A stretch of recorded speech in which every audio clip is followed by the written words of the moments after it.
things are better left unknown. And I'll never find you here, 'cause no one's ever home.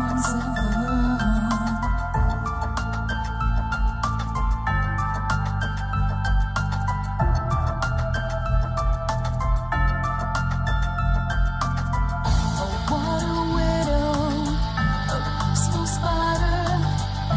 When the glass is clean, she's a sneaky hider. Hide the lies and the alibis. Oh, what a sinner, is it in her?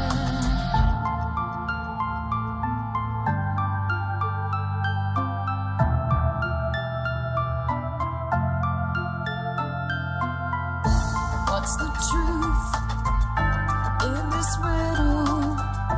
Is love really just this simple? I can't seem to find my way in this world that never stays.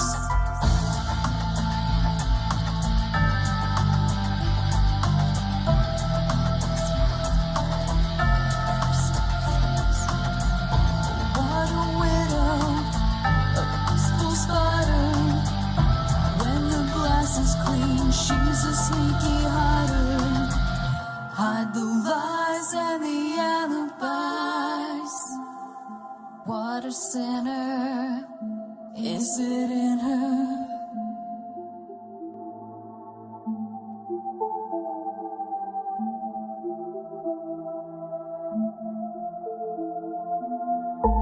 Is this real? Just illusion? I'm lost in wonderland of confusion.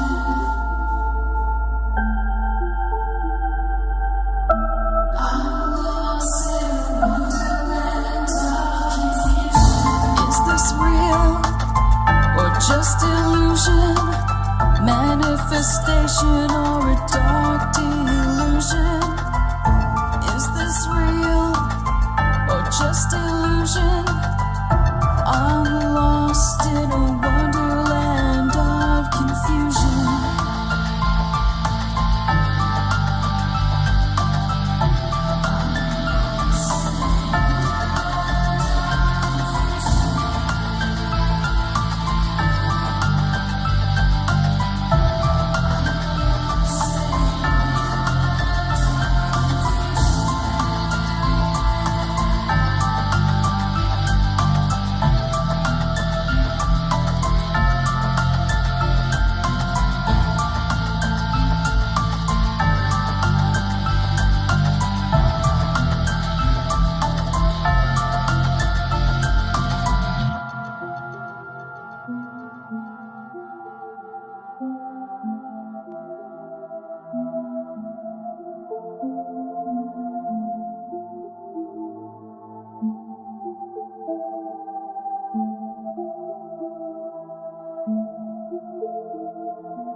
Don't you wish that your weekend was longer than just 2 days? Well, if so, then you're in luck, because here on Ripon Common Sense Radio, our weekend begins on Wednesday. Yes, you heard that right. Our weekend kicks off every Wednesday at 7 p.m. Pacific, 10/9 Central, with Dark Wolf's Den, starring yours truly, Jerry the Dark Wolf. But that's where the fun has only just begun. Make sure you come back every Thursday through Sunday at 7 p.m. Pacific, 10/9 Central, for the Ripon Rabbit Hole live show, starring AJ the Ripon Rabbit. He dives into the archives of vocal legend Art Bell and brings those stories up to date. So make sure that you spend your extended weekends with the Animals Radio, Jerry the Dark Wolf and AJ the Ripon Rabbit, starting at 7 p.m. Pacific, 10/9 Central, every Wednesday through Sunday, right here on Ripon Common Sense Radio. Ripon Rabbit Hole is a community-driven radio. At times the community comments may reveal prejudices and other beliefs that we or our sponsors do not condone. Views or opinions expressed by the community, callers, or guests are those of the individual speaking and do not represent the views or opinions of this site. Ripon Common Sense content is intended for mature audiences only. Enjoy. This is Cynthia Sue Larson with Reality Shifters and the International Mandela Effect Conference, and you're now listening to Dark Wolf's Den Show on Ripon Common Sense Radio.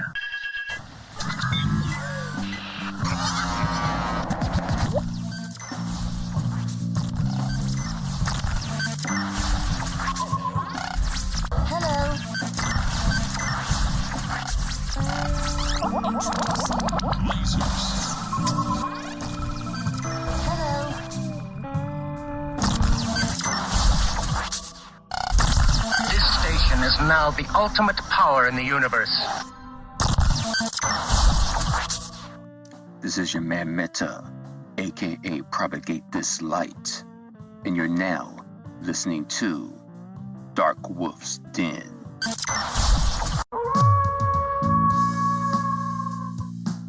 Are ghosts real?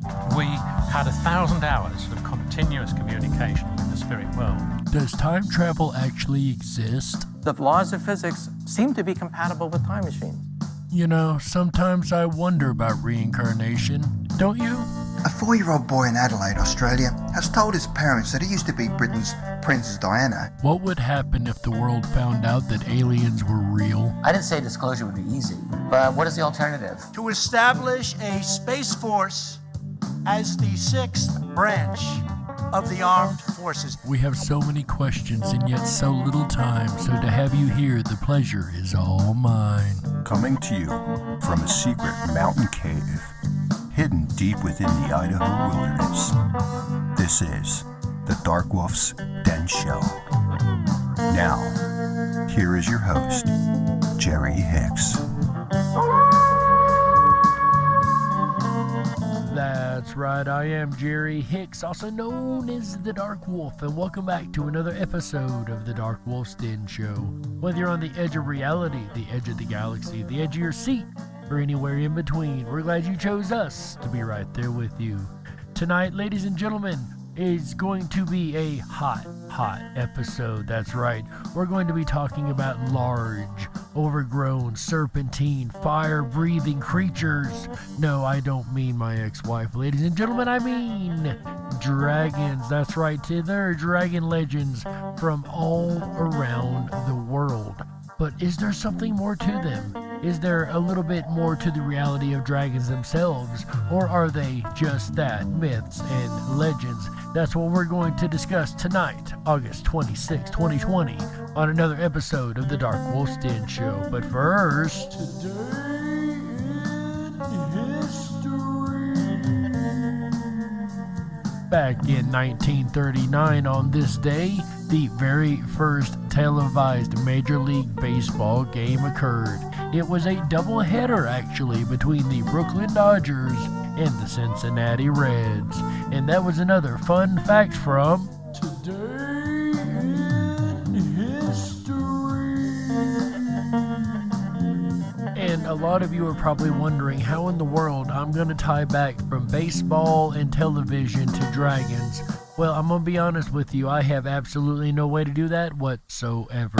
I just thought that was a really fun fact. So there you go, ladies and gentlemen. We have all learned something new. And speaking of learning something new, while I was doing the research for this show, and thank you to the Wizard Grin for suggesting this show, he suggested we talk about dragon legends, and in the first half we're going to do just that. Then we're going to take it a step further, and we're going to talk about the actual realization or possibility or even feasibility of a dragon having or actually still existing. But again, now you guys want to stick around for the second half for that part. But first, we're going to talk about the actual ancient myths and legends surrounding dragons. And there are a lot of different legends, a lot of different versions of dragons, a lot of different styles of stories. And you're going to find, and we're going to find as we go on tonight, that there's actually variations of the types of dragons depending on what part of the world they come from.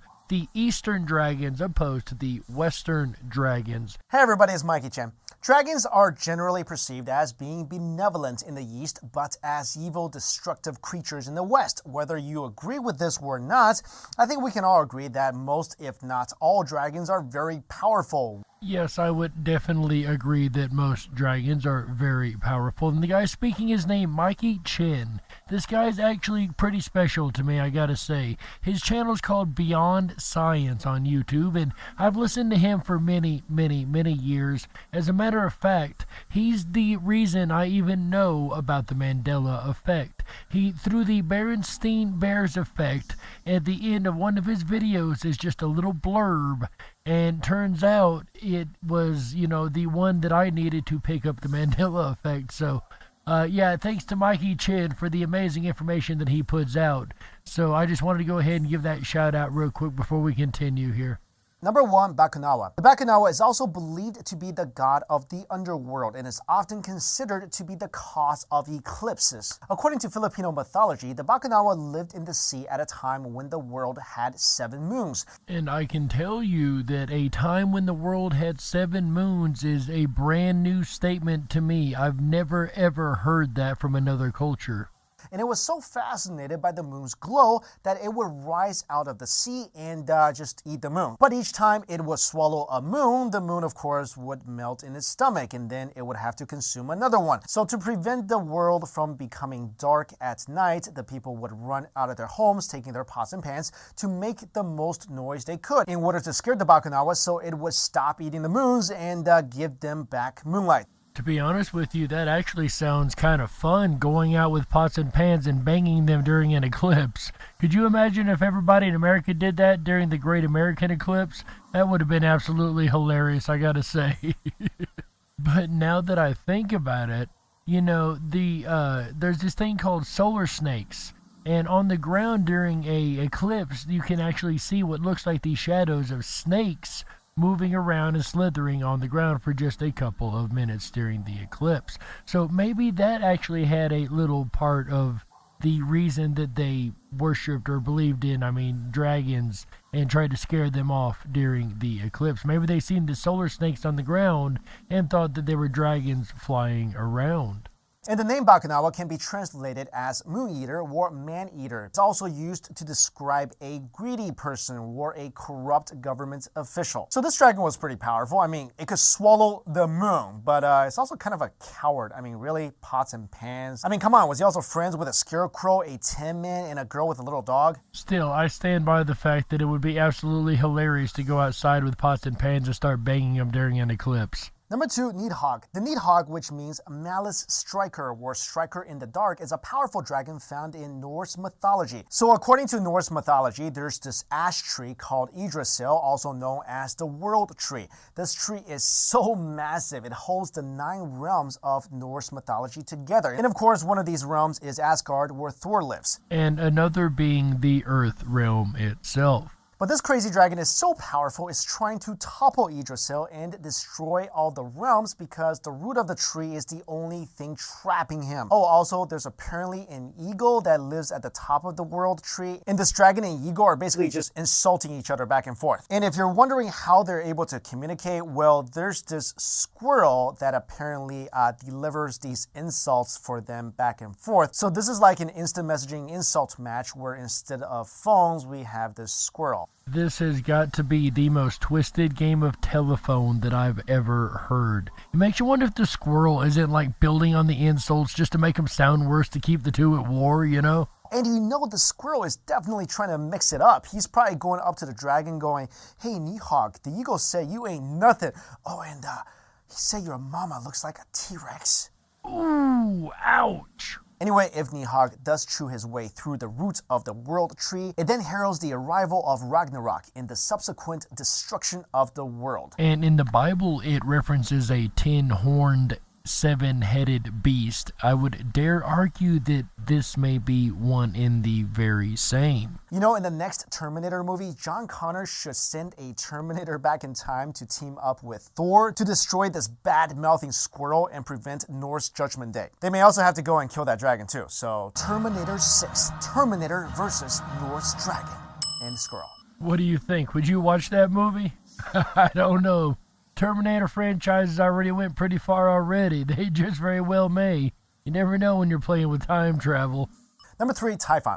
Typhon was considered the mightiest and deadliest monster in Greek mythology. He was the last son of Mother Earth Gaia and Tartarus, created as a last attempt to repel the Olympian gods from defeating the Titans. Known as the father of all monsters, Typhon was a fire-breathing dragon who had 100 heads that never slept. Typhon was the largest and most grotesque of all creatures that have ever lived. This is also the first dragon I have ever heard of with 100 heads. Aside from the Hydra, maybe, if we cut off enough heads, enough would grow back, but this is the first one I've ever heard of that was straight, like, created with 100 heads. He was so tall, he towered over the highest mountains, and his head often brushed the stars.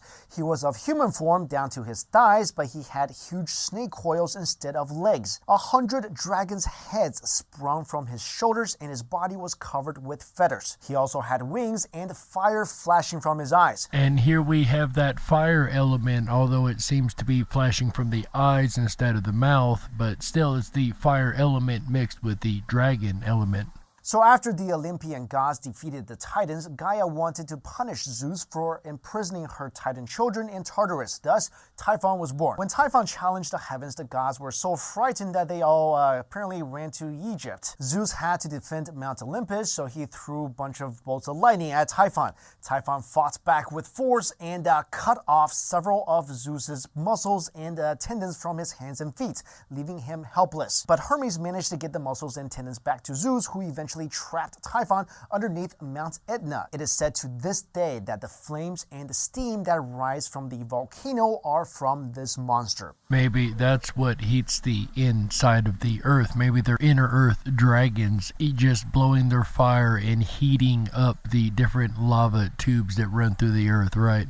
Number 4, the cockatrice. Okay, this thing is crazy. The cockatrice is a mythical two-legged dragon with a rooster's head. Yeah, the cockatrice was supposed to be born from an egg laid by a chicken and incubated by a toad or snake. But just because this thing is a chicken doesn't mean it is chicken, if you know what I mean. This thing is really ferocious and it is super powerful. It has the ability to kill people by either breathing on them, touching them, or simply just looking at them.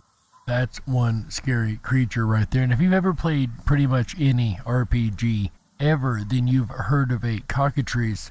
And yet here we have the hybrid creatures, a chicken and a snake at this point, which I guess that could explain where the wings might come from for a creature like that. But I don't know. We're going to find there's a lot more cross-animal mixtures as we go on with these different dragons. It is said that the weasel is the only animal that is immune to the glance of a cockatrice. Apparently, the only way to kill this thing would be to let it hear a rooster's crow or get it to look itself in the mirror. Which, of course, sounds a lot like the Medusa from the Greek mythologies also. And finally, Dragon Kings. In China, the dragon or long is commonly the symbol of nobility, solemnness, holiness, and good fortune. Chinese dragons are strongly associated with water in popular belief. They are believed to be the rulers of moving bodies of water, such as waterfalls, rivers, or seas. And what I have found is opposed to the eastern water dragons, most western dragons are considered fire dragons. In traditional Chinese beliefs, there are 4 major dragon kings representing each of the 4 seas. The East Sea, which corresponds to the East China Sea. The South Sea, which corresponds to South China Sea. The West Sea, which corresponds to the Indian Ocean and beyond. And the North Sea, which corresponds to Lake Baikal. Because of this association, they are seen as in charge of water-related weather phenomena. In pre-modern times, and sometimes even now, many Chinese villages, especially those close to rivers and seas, had temples dedicated to their local dragon king. In times of drought or flooding, it was customary for local officials to lead the community in offering sacrifices and conducting other religious rites to appease the dragon, either to ask for rain or to ask for the rain to stop. These dragon kings are also known to have a fierce temper, and when that happens, crazy weather and floods could occur, wiping out entire villages. And thank you, Mikey Chin. Once again, I really like that channel. If not for that guy, I'd have never found the Mandela effect. But that's not what we're here to talk about. Tonight we're here to talk about dragons. And we've heard a wide variety so far. And a lot of these are associated with like earth phenomenon and weather phenomenon and different things that ancient man could not explain. And I will give it that, but we'll discuss more about that in the second half and whether or not they might actually feasibly could have or maybe still do exist.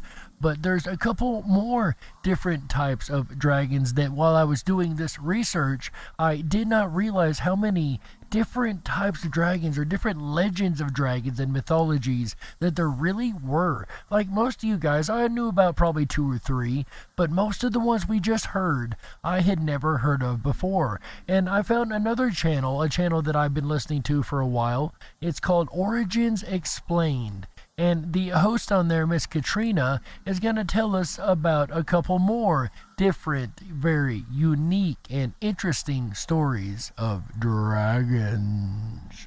Hi, it's Katrina. From greedy princes turned into dragons as punishment to scary beasts that could destroy the entire world, here are 10 dragons from mythology. Number 10. Drakon Kolkikos. In Greek mythology, Jason and the Argonauts were sent on a quest to retrieve the golden fleece from King Aedes of Colchis. Go ahead, put a 1 in the chat room over there if you remember the Jason and the Argonauts story or that movie. Remember the old claymation, almost looking really generic animation looking movie? The Jason and the Argonauts movie? Go ahead, put a 1 in the chat room if you remember that over there. On arrival, he was given 3 tasks, the third of which was to defeat the sleepless dragon that guarded the fleece itself. This dragon, called Drakon Kolkikos, was a formidable enemy and had teeth that were harvested by the locals for their magical properties. And if you're wondering how they were able to harvest the teeth, I have the exact same question. Were they just like falling out as the dragon walked around and they walked around collecting them? Or, yeah, I'm not quite sure how the teeth were being harvested from the dragon by the villagers, especially if he was a formidable opponent. When they were sewn into the ground, for example, they would grow into an army of warriors known as Spartoi. You can have your very own army today. Just put it in the ground and add water. Wait a couple weeks and you'll be on your way. Who would relentlessly fight to the bitter end. Luckily for Jason, he was able to confuse them and managed to get them to turn on each other. I mean, it's a just add water army. You can't expect them to be smart too. They can fight, they just can't think. I mean, what do you expect from an army that grew from the ground? You can't ask a whole lot. Clearing the way to defeat the dragon. To do this, he sprayed it with a potion that had been given to him by Medea, and it fell asleep, allowing him to sneak past and retrieve the fleece from the tree where it hung. And I see one's coming in the chat room over there. I appreciate that there, guys. Yeah, he made the dragon. How do you beat a foe that doesn't sleep? You put it to sleep. That way you can just walk right past it. What an easy way to defeat it. In one alternative version of this story, though, this plan didn't work as intended, and the dragon woke up to devour and disgorge Jason, showing the vindictive power of Drakon Kolkikos. Yeah, I've never seen that particular version of the movie, but I have a feeling it would be a whole lot shorter. Number 9. Piasa Bird. The Piasa bird comes from Native American mythology, and references to it have been found depicted in rock art. You heard that right. Even Native Americans had legends or supposed actual true stories, according to the Native Americans, of dragons. Including a detailed image that was meticulously etched into a cliff overlooking the Mississippi River near Alton, Illinois. Unfortunately, the original wore away over time, but it became such an important landmark that it has been restored a number of times so as to not be forgotten. And I gotta say, this drawing does remind me a lot of the plumed serpent Quetzalcoatl. According to legend, the bird, whose name means the bird that devours men, lived in the cliffs and acquired a taste for human flesh after it scavenged corpses that were left behind after a war. What is disturbing about this particular story, aside from the fact that it's Native American legend, is that the feasibility of it actually getting the bodies off of a battlefield is pretty interesting, because there were a lot of battles between the Native Americans and the Native Americans and the white man. So there was plenty of bodies to choose from, and I could totally see that being something that would happen. It began to attack local villages and was ultimately slain by a nearby chief called Oatoga. He and his people were tired of the relentless attacks by the beast, so enacted a plan that had been given to him in a dream by the Great Spirit. He ordered his men to conceal themselves in one of the entrances to the Piazza Bird's cave, and he acted as bait to lure it out. When it began to fly towards the chief, the warriors released a volley of poison arrows which eventually managed to kill it. To commemorate the event and to mark where it happened, the mural was created so it would never be forgotten. Although I'm pretty sure it hasn't happened, or if it has, the evidence has already been removed. But I would absolutely love to do an archaeological dig under that spot just to see what kind of evidence could be found. Number 8. Fafnir. Fafnir was once a person, the son of the Nordic dwarf king Hreidmar, and was known for his lack of fear and for having a very powerful arm. One day, one of his brothers, who looked like an otter, was killed by Loki, Odin, and Hoenir as they were hunting, and the gods took the skin to the home of Hreidmar. When the dwarf king realized what had happened, he and Fafnir took the gods prisoner and forced Loki to gather a ransom that involved lining the otter skin with gold. Loki did this with the cursed gold and ring of Andvari. The gods were released, but the curse began to take hold. Fafnir killed his father to keep the treasure for himself and became increasingly greedy and self-serving. He turned into a dragon, the Norse symbol of greed, to guard his treasure, and poisoned the surrounding land to ensure that no one could get close. And I can't help but wonder if that's where the main source of the stories of the dragons that collect treasure or protect treasures comes from. You know, it's really interesting to me, and it kind of reminds me of the old DuckTales intro, where they have the dragon that is protecting the treasure, and it shoots the flames at him and stuff. I don't know, it's just what I think of when I think of a treasure-protecting dragon. His brother Regin, however, wanted to get revenge on him for killing their father, so sent his own foster son, Sigurd, to kill Fafnir. To do this, Sigurd dug a series of trenches along the path the dragon took to reach a local water source, and lay in one to wait for his approach. As the dragon walked over the trench, Sigurd plunged his sword into its shoulder and mortally wounded it. The story didn't end well for Regin either. After his stepson had retrieved the treasure from the dragon's lair, he planned on taking it all for himself. Sigurd found out about this plan and killed Regin too. And of course that is a darker story for the wolf's den. But it does show a really good moral, actually. And that is, being greedy is not going to get in the long run anywhere. As a matter of fact, you just become a monster if you become a greedy person and care only about the money that you're making and nothing more. And that is the moral of that story, of course. You know, the guy becoming a dragon, or is it a moral story at all? Number 7. Kukulkan. Kukulkan was a feathered serpent deity that was worshipped by the Maya civilization, along with others in South America, and was of such importance to them that one of the most famous structures from the time was dedicated to him. According to one story from legend, he was a boy who was born as a snake. As he grew up, he turned into a feathered monster and was exiled to a cave where only his sister was allowed to care for him. Eventually, he became so large that his sister could no longer provide what he needed, so he flew away into the sea and caused a massive earthquake. To reassure his sister and to let her know that he's still alive, every year in July he would cause the ground to tremor. Other stories say that he was the pet of the sun god, or that he was linked to the rain god to help people predict when the rainy season was approaching. If that sounds familiar to you, that is also was considered the Quetzalcoatl, or the plumed serpent. And there again we have the essence of water, the essence of a natural element being associated with this dragon, and as well as the weather because of rain being associated with the dragon also. He was of particular importance to the people of the Itza state, and the temple at Chichen Itza was built in his honor. Stone carvings of serpents can be found around the stepped pyramid, and on the spring and fall equinoxes, the shadow cast by the sun across the structure gives the illusion of a giant serpent moving down the platforms from the sky to the ground. And if you ever have a chance to see pictures of this, it is actually quite stunning and astonishing. And you got to think about this. They had to build this in such a way that it would do this on one day of the year, one specific time of that one day of the year.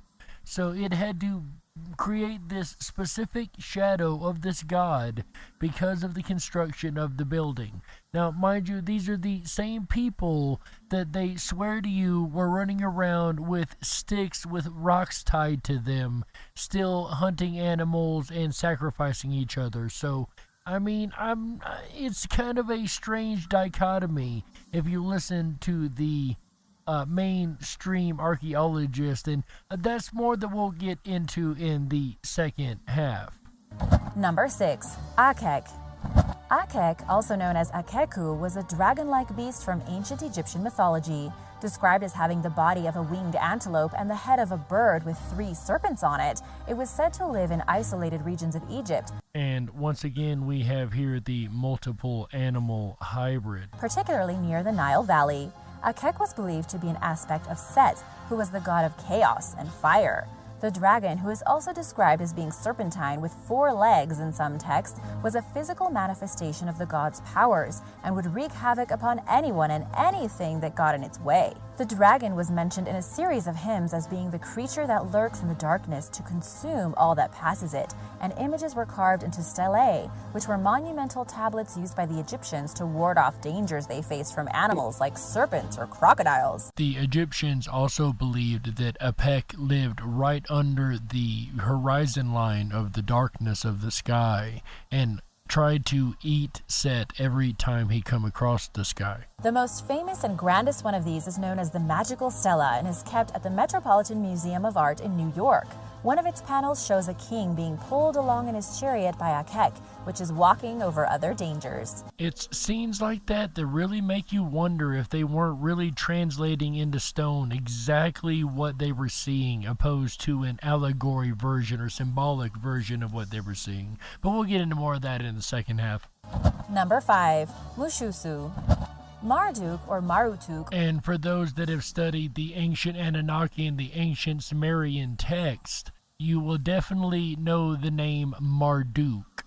Also, if you've studied the Nibiru texts, you'll know the name Marduk. Was one of the most important gods of ancient Mesopotamia and was the patron deity of the city of Babylon.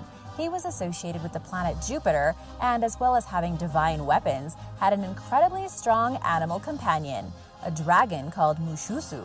As a hybrid of multiple creatures, the dragon had hind legs that were the talons of an eagle, the forearms of a lion, a stretched neck and tail, horns on its head, the tongue of a serpent, and a crest. And it seems even from the earliest accounts of writing the Babylonian and Sumerian texts, we have these accounts of these hybridized animals, all these different parts of different animals included in one, a chimera of sorts, that becomes a dragon. Now, I never heard of Marduk having a pet dragon. That one's new on me. The most famous representation of the creature can be seen on the Ishtar Gate of the city of Babylon, which was built about 2,600 years ago as a grand entrance to the city.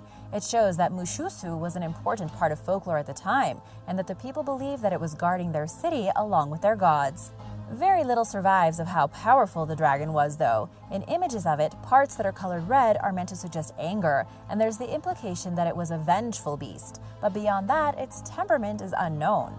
It was also once the god of Eshnuna because of its respect amongst the other gods. But again, why it became linked to Marduk instead of being an entity on its own remains unclear. It really does make you wonder how much folklore is not just mere stories and old wives' tales, if you will, but could be based on a lot more reality and truth than we think.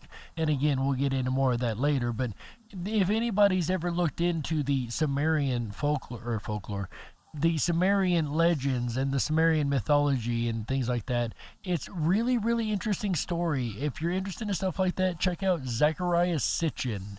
And we'll touch on this again in the second half of the program. Number 4. Druk. In Tibet and Bhutan, the Druk was a thunder dragon and became central to the mythology of both countries, particularly Bhutan. The first accounts of the dragon appeared in a sect of Buddhism called the Dukpa lineage. Apparently, their founder had begun building the Ralung monastery and a powerful storm rolled over. Thunder, or the voice of the clouds, was seen as emanating from dragons, and he saw this as a sign. And I could definitely see how thunder could be attributed to a dragon's roar. That actually makes a little bit of sense. Today, a lot of us say God's bowling or, different little things like that, but in the older ages, I guess it was dragons flying around yelling at each other. Renaming his monastery Drug Ralung, which means thunder dragon. Those disciples at the monastery are known as the Drugpa, meaning those of the thunder. So, if you get hit by one of these guys, would you be considered thunderstruck? And their significance can be seen throughout Bhutan. It's the dragon on the country's flag, for example, which is holding jewels to represent wealth. The leaders of Bhutan are known as the Druk Gyalpo, or Dragon Kings, and in Dzongkha, the language spoken in Bhutan, they call the country Druk Yul, which translates to mean the land of the dragons. And okay, fair enough, that's not based on actual dragons. The guy was hearing thunder and thought it was dragons, but it's still really cool. Number 3. The Stoor Worm. The Orkney Islands off the coast of Scotland have a rich history of mythology, and one of the most important beasts in their lore is the Mester Stoor Worm. It was a topic of debate where the dragon first originated from. And once again, I just have to point out these legends come from every single corner of the earth. But most sources claim it was hatched by an evil spirit. It lived in the ocean, destined to become one of the 9 curses that plagued mankind and would cause havoc to those it targeted. It had poisonous breath, a huge forked tongue, and a huge mouth that could devour anything, including cities. It would apparently wake up every Saturday and yawn 9 times. It would then demand 7 virgins from the local villages to eat, and the people had no choice but to comply with its wishes. As time passed, they grew tired of this continual sacrifice, and so the king called for heroes to help with the monster. And this is yet another great example of Eastern dragons versus Western dragons. The Eastern dragons would have sat and had a conversation of knowledge with them, opposed to the Western dragons that seem to be bent on nothing but destruction and being conquered, needing a hero to conquer. So even the very nature of the stories is different between the East and the West. And it makes you wonder, maybe they were the same dragons if they were real dragons, and maybe they were just, not as talkative, or maybe they weren't given the chance to talk by the Europeans and Westerners, if that were the case. But that's a lot of speculation, of course. One stepped forward, a young farmhand who had a plan, and on the next Saturday he sailed on a small boat to where the dragon was asleep. When it woke and yawned, the boy and his boat were sucked into its throat through dark, winding passages and eventually settled inside. He was able to set fire to the beast's liver and escaped just in time before its whole body was alight. In one last gasp, the Stoor Worm grabbed onto the moon with its tongue, but couldn't hold tight and crashed back to Earth. This, according to legend, is how the Baltic Sea was formed. As it continued to writhe around, its teeth came loose and fell to the ground, which is how the Orkney and Shetland Islands were formed. And then, just as the dragon died, the Faroe Islands fell from it, and it landed in the water to form Iceland. Once everything had cleared, the young hero was celebrated and married the king's daughter. And this is yet another creation myth, legend, story that I have never, ever heard. It's interesting because, have you guys ever heard that? The Baltic Sea and the Orkney Islands and all those were created by a dragon that was slain somehow? I don't know. That's different to me. That's new. So what do you guys think? It is is that a possibility? Is that how the crazy ocean islands were created and the Baltic Sea? Maybe. Of course. Number 2. Vishap. The Vishap is a water dragon that originates from Armenian mythology and is often shown as either simply a snake with wings or combined with body parts from other feared animals. And once again, the combination of different animal body parts. But the serpent seems to show up most often, doesn't it? It's always a serpent mixed with other creatures. It was said to live on Mount Ararat and was seen as the reason why the peak would erupt, and for the earthquakes that often happened in the area. Vishap would descend from the skies and bring with it storms and whirlwinds, and could even absorb the energy of the sun to cause an eclipse. And once again, there is that element of the nature spirits, of the ability to manipulate nature more so than the general man can. He would also regularly steal children from local communities and replace them with evil spirits that could take on their form. Because of the immeasurable pain and suffering that Vishap inflicted upon the people of Armenia, it was finally slain by the god of fire, Van, who was a lauded dragon hunter. I find a certain irony there that the dragon was slain by the god of fire. Just saying. Number 1. Ryujin. Ryujin is one of 8 dragon kings from Japanese mythology who was the lord of the sea and of serpents. He possessed magical jewels which he used to influence the tides from his palace beneath the waves. Rarely making a direct appearance himself, Ryujin used snakes as messengers, and being linked with death and thunder, their presence was seen as a bad omen. It was thought that Ryujin lived in Lake Biwa, which is to the northeast of Kyoto, but he wasn't all bad. He was said to possess great magical powers and medicines, and could use these to help people, such as by granting them a long and healthy life. There are shrines throughout Japan that are dedicated to this dragon king, particularly in regions that were reliant on fishing and rain for their livelihoods.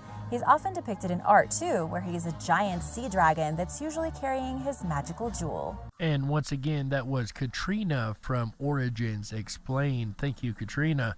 Guys, we have a lot of really crazy dragon stories so far.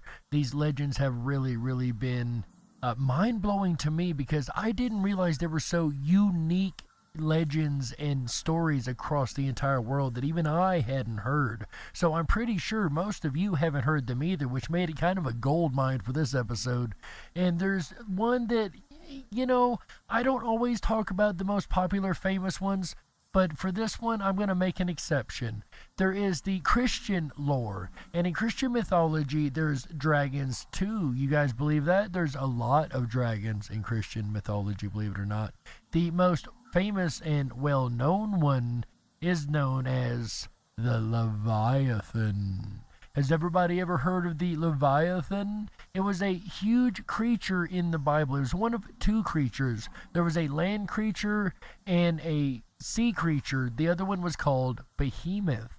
I would dare argue that they were both dragons, but definitely the Leviathan.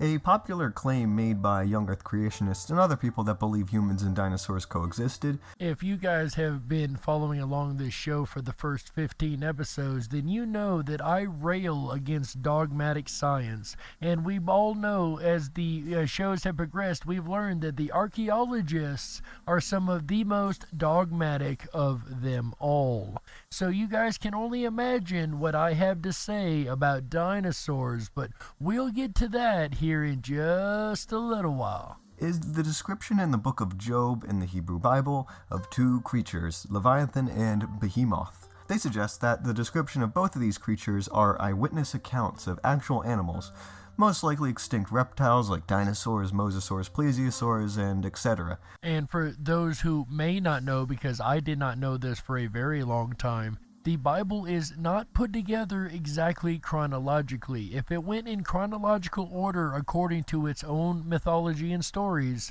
then Job would be one of the oldest books in the Bible, second only to Genesis. The actual lineup would be Genesis and then Job being the next book historically along a linear timeline according to historians and theologians. So this is interesting. It puts it way back into history. even according to the Bible, and thus dispute the scientific model that humans did not coexist with such animals. In this video, we'll be focusing on the creature Leviathan first, and try to figure out the answer to the question, what is Leviathan exactly? Well, Leviathan appears in the Bible a few times, 6 to be exact. And for those that do believe the Bible, that is a lot of times for something that never existed to be listed in the Bible. But only rather briefly and in passing, in a manner as if the reader should already kind of know what it is. So at the author's viewpoint, at the time that it was written, a Leviathan was just as well known probably as a horse or a dog is today. Well, we can first learn a bit from the word Leviathan itself. Firstly, the word is singular and denotes an individual as opposed to a species. The word is a name for a specific individual, like the Minotaur or the Hydra or Jormungandr. The etymology or origin of the word associates it with the Hebrew words of to coil, to twist, and its name translates to the twisting one or the wreath-like one. And again, we have this direct connection to some type of serpent creature. Or the circular one. The name itself is strongly associated with descriptions of a snake, particularly one in Ouroboros position. And for those who may not know what the Ouroboros is, if you've ever seen the picture of the snake that's eating its own tail in a circle, that is called the Ouroboros. Additionally, this aspect of Leviathan's name has been suggested by some scholars to suggest Leviathan is a primeval sea serpent that encircles the earth with its body, which is a belief held by some of the Israelites' neighbors. Some Babylonian artwork often depicts a giant serpent coiled around the earth in a circle, serving as its foundations, and this seems reminiscent of the Norse mythological serpent of Jormungandr, or the world serpent, which similarly surrounds the earth with its body. And you remember we heard about Jormungandr earlier. He's the snake that tries to eat the roots away from the world tree, and if it ever falls, that's when the Armageddon will occur, or as they called it, Ragnarok in their mythology. These legends are in turn reminiscent of other mythologies where a giant serpent-like monster serves as the foundation of Earth, particularly the ones of Sumer, in which the defeated giant sea serpent Tiamat's corpse is used. Because of all this, scholars have suggested that Leviathan may or may not have served a similar purpose in ancient Hebrew mythology, as a giant creature that encircles the globe or whose body serves as its foundation. And this is somewhat further supported by the actual textual evidence we will examine later. The longest description of Leviathan occurs in the book of Job, but it is briefly mentioned in Psalms, Amos, and Isaiah in passing, essentially as a mere allusion or name drop, if you will. So let's look at the text and look at the description given. In Job, Leviathan and Behemoth are alluded to in a speech by Yahweh, or God, that he gives to Job, a man who is questioning God for making him suffer. In his speech, God essentially says humanity is ignorant and weak, unable to comprehend or understand his knowledge and reasons, and therefore God should not be questioned. Several mysteries for people of that age are mentioned by God in a form of a question. Do you know how God controls the clouds and makes his lightning flash? Do you know how the clouds hang? Have you journeyed to the springs of the sea and walked in the recesses of the deep? Where were you when I laid the foundations of the earth? Tell me, if you understand. Who marked off the dimensions? Surely you know. Who stretched a measuring line across it? Have you entered the storehouses of the snow, or seen the storehouses of hail, which are reserved for times of trouble, for days of war and battle? Can you raise your voice to the clouds and cover yourself with a flood of water? Do you send lightning bolts on their way? Do they report to you, here we are? Essentially, what is being said here is that humans cannot do or know these mysteries. Only God can. And then Leviathan and Behemoth are mentioned with the same type of rhetoric as an allusion. Now we're going to get more of a abstract description of this creature, but here we go. Can you pull Leviathan with a fishhook, or tie its tongue down with a rope? Can you put a cord through its nose or pierce its jaw with a hook? Will it keep begging you for mercy? Will it speak to you with gentle words? If you lay a hand on it, you will remember the struggle and never do it again. Any hope of subduing it is false. The mere sight of it is overpowering. No one is fierce enough to rouse it. Who then is able to stand against me? Who has a claim against me that I must pay? Everything under heaven belongs to me. Whatever he's describing sounds like a mountain of a creature. Essentially, what is being said here is that Leviathan is quite an adversary, and no mere human has any hope of subduing it. Only God can. I will not fail to speak of Leviathan's limbs, its strength, and its graceful form. Who can strip off its outer coat? Who can penetrate its double coat of armor? Who dares open the doors of its mouth, ringed with fearsome teeth? Well, so far we know it has a double coat of armor, which I would dare say could even be considered scales, and large rows of teeth, or ring of teeth it says. Its back has rows of shields, tightly sealed together. Each is so close to the next that no air can pass between them. They are joined fast to one another. They cling together and cannot be parted. Leviathan here is covered with a thick, scaly, armored hide that again no human has any hope of piercing. Its snorting throws out flashes of light. Its eyes are like the rays of dawn. Flames stream from its mouth. Sparks of fire shoot out. Now this is sounding more like a classic dragon.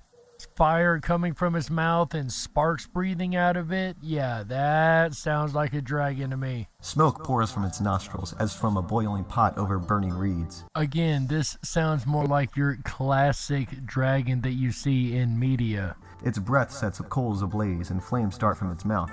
Leviathan here has glowing eyes and can breathe fire like a dragon. Strength resides in its neck, dismay goes before it. The folds of its flesh are tightly joined, they are firm and immobile. Its chest is hard as a rock, hard as a lower millstone. When it rises up, the mighty are terrified, they retreat before its thrashing. The sword that reaches it has no effect, nor does the spear or dart or javelin. Now, either Job really knew his creatures at the time, and he may have just been speaking of legend even in his own time, or maybe he was speaking from experience that he himself has actually seen and had. We don't know, it's only speculation. Iron it treats like straw, and bronze like rotten wood.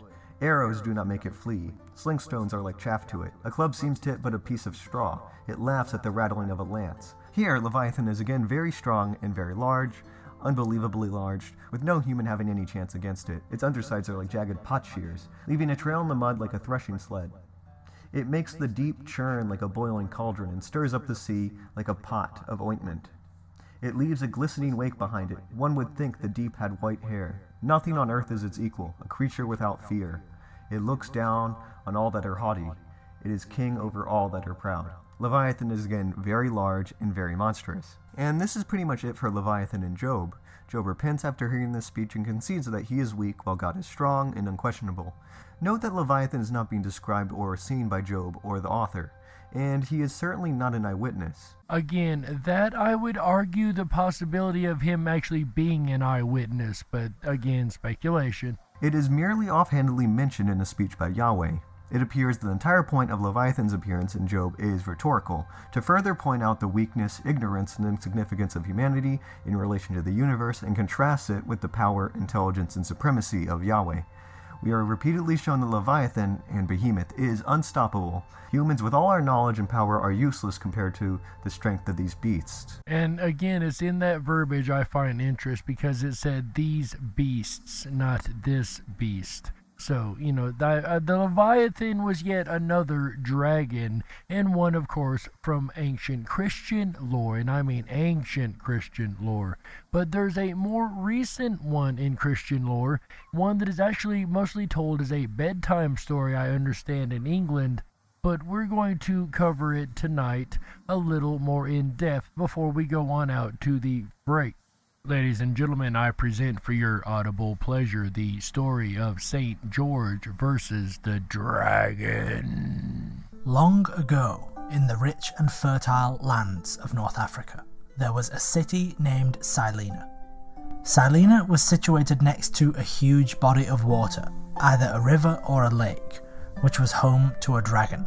And there are many retellings of this story. This version happens to come from a later medieval English manuscript in one of the older versions of the actual story. Every day, the dragon approached the city's walls, breathed fire, and ate whoever was unlucky enough to be the closest.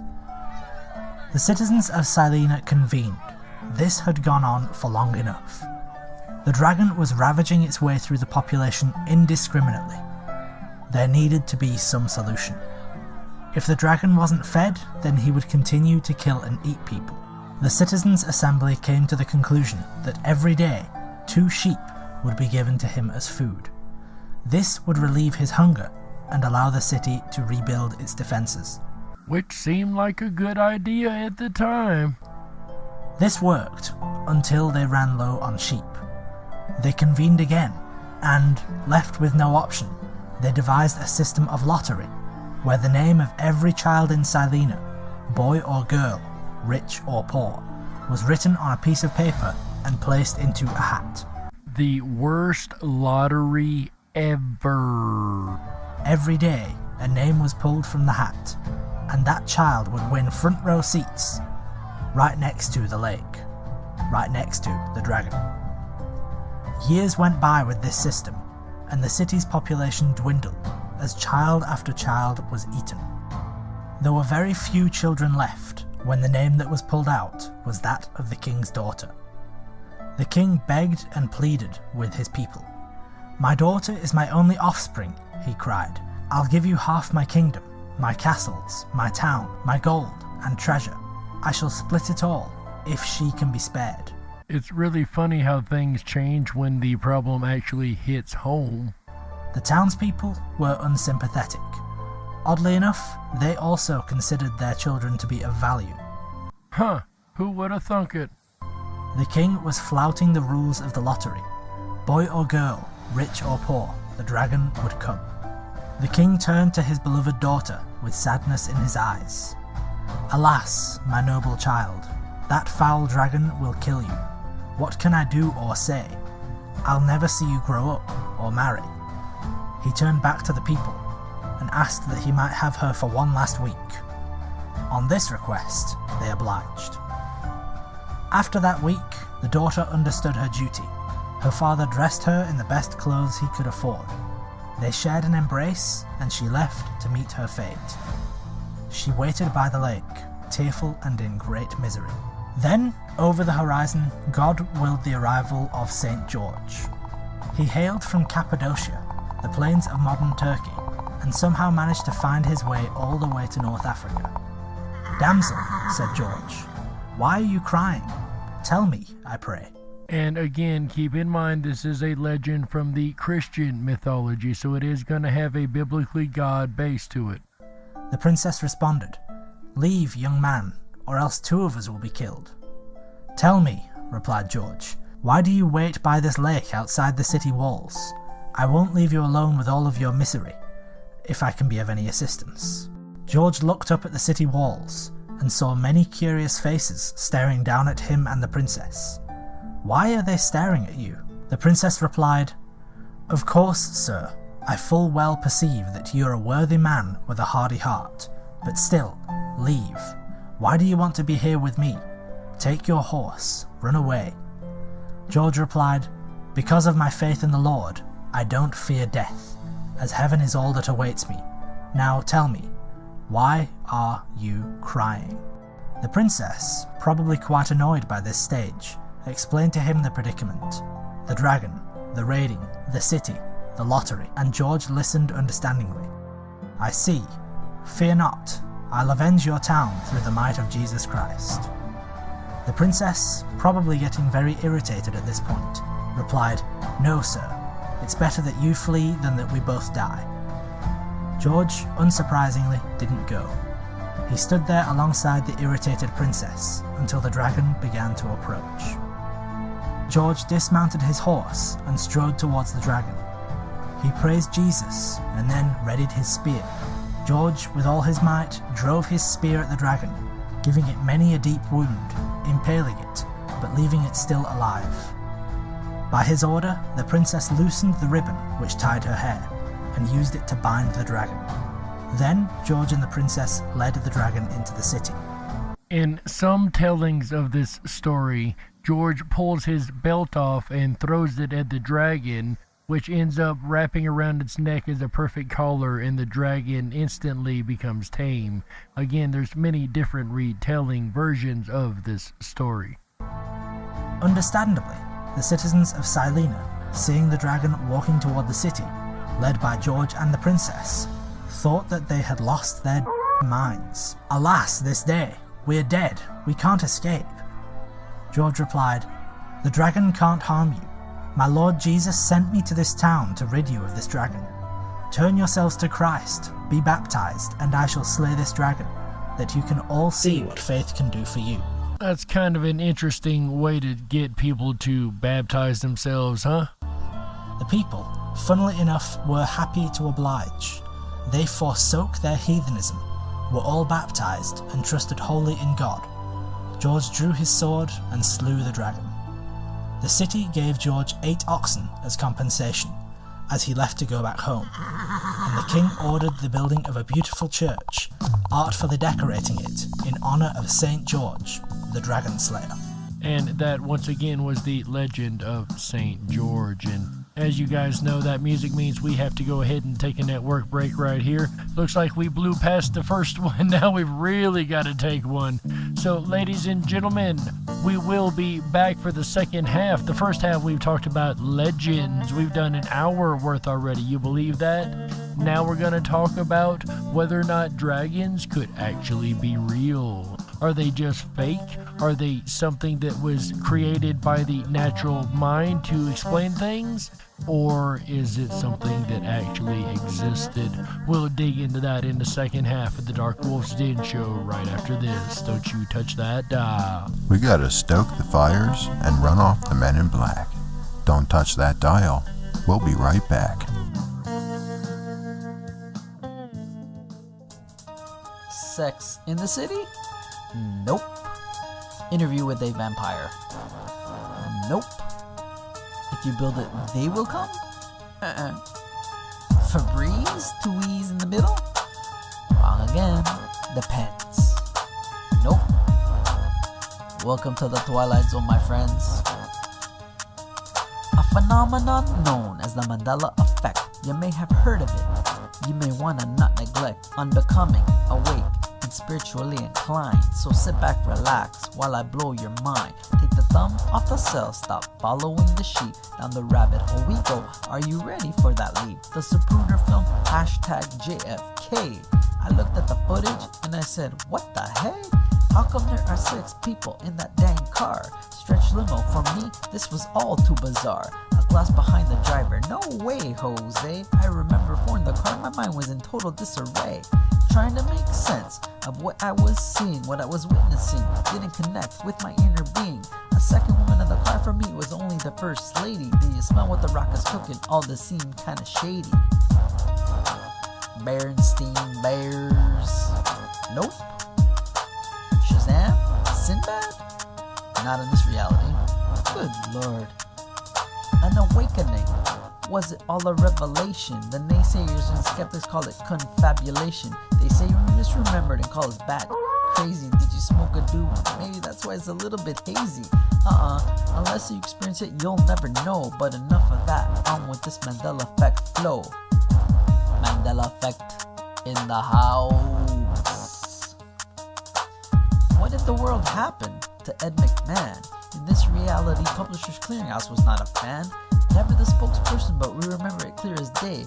McMahon holding that check while the winner yelled out, yay! American Family Publishers, never heard of them until now. This Mandela Effect has me raising the people's eyebrow. So many theories on what it could be. Have you ever heard of CERN and the LHC? Luke, I am your father.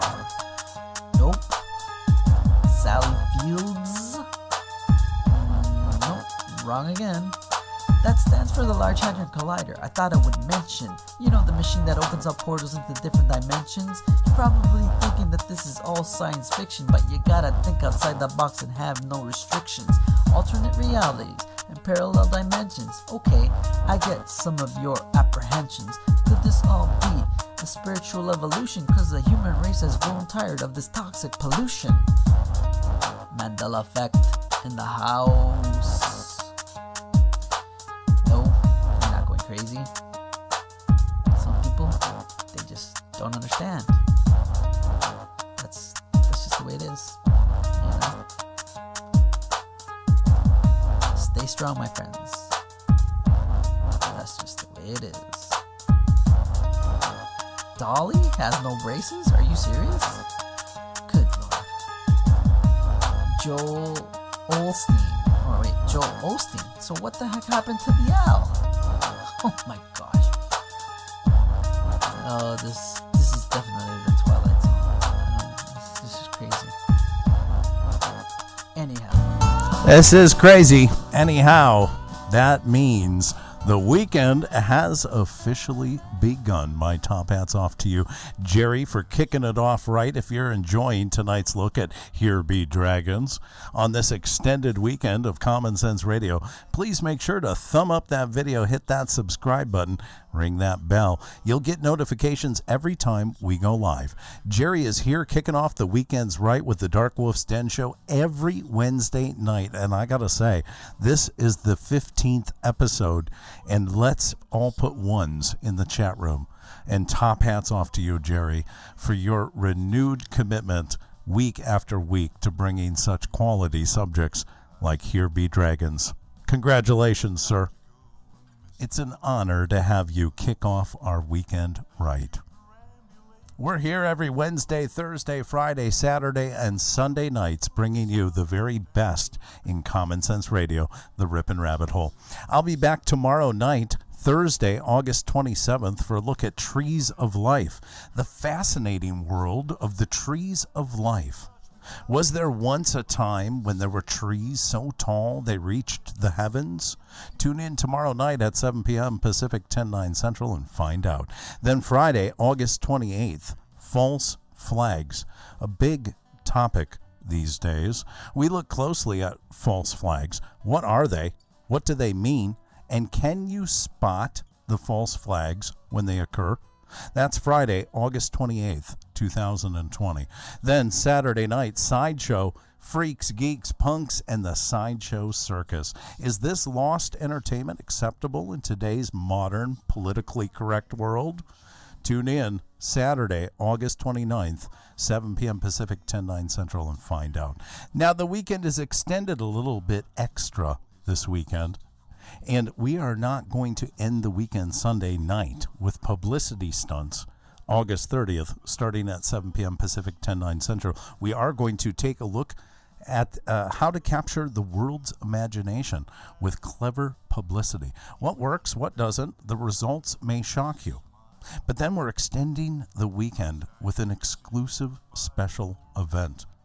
Nothing says publicity stunt like David Blaine with Ascension. You can tune in with us at 3 a.m. Pacific, 6 a.m. Eastern, August 31st, Monday morning. Now, it's early. It's going to be really early, but we're going to have an Ascension live watch party. Now, it does require RSVP, so I'll put the link in the chat room. Make sure you reserve your spot. As the weekend continues, back now with Jerry Hicks and the Dark Wolf's Den Show as he explores the dragons amongst us. Right here on Ripon Common Sense Radio, the Ripon Rabbit Hole. Yeah. Yes, I'm calling about a dragon's egg, yeah. You said you had a dragon's egg for sale? No, I don't want a piece of Fabergé. I want a real dragon's egg. Why are you laughing? That's not supposed to be a... Hello? Hello? Oh. If you were meant to be controlled, you would have come with a remote, but you didn't. And that's why you listen to the Dark Wolf's Den Show. Now, here is your host, Jerry Hicks.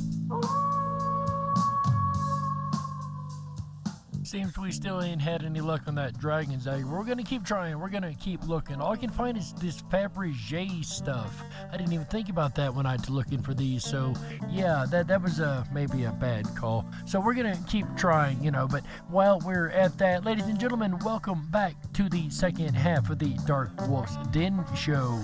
It is an absolute honor and pleasure to have you here, whether you're on the edge of reality, the edge of the galaxy, the edge of your seat, or anywhere in between. We're glad you chose us to be right there with you.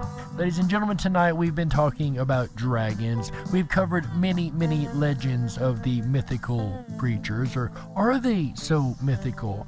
Well, of course today they may be because we don't see them flying around in our skies, but maybe at one time they just might have been a real thing.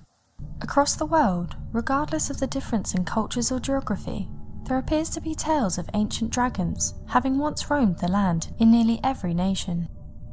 This could very well be evidence of large serpent-like creatures having once existed across the world, only to be driven to extinction by native populations. which us humans are really good at doing to creatures. One of the strangest mysteries found across England is that of the legend surrounding the existence of a number of water dragons. They were believed to have been located around Sussex and have been referred to as the Knuckers. The Knuckers were rumoured to have lived in small ponds and lakes known as knucker-holes, and were supposedly responsible for the destruction of small villages, the disappearance of villagers, devouring and tearing apart livestock, and infesting areas across England. Now, it is interesting that it mentions the livestock and possible what we would call today cattle mutilations, maybe? This led to a number of local kings devising ways to have the dragons slain and completely eradicated in population. One of the ways was by using knights as hunters. They were tasked with taking down and slaying the creatures in different reported villages. And of course, we are all familiar with the Knights of the Round Table and slaying the dragons and the whole medieval scene, the stereotypical scene, if you will. And nearby bodies of water. A number of legends have formed from these supposed knuckers, and different variations of how the dragons were slain or outwitted have also become popular folklore. This has led many wondering if there truly was a larger species of megafauna capable of being portrayed as a dragon, and that may have one point been an infesting species across England. Today we have creatures like the giraffe that are extremely tall, and we've got creatures like the alligators and crocodiles, I do believe, who have been around since pretty well the beginning of time. They are one of the ancient creatures that are still existent today.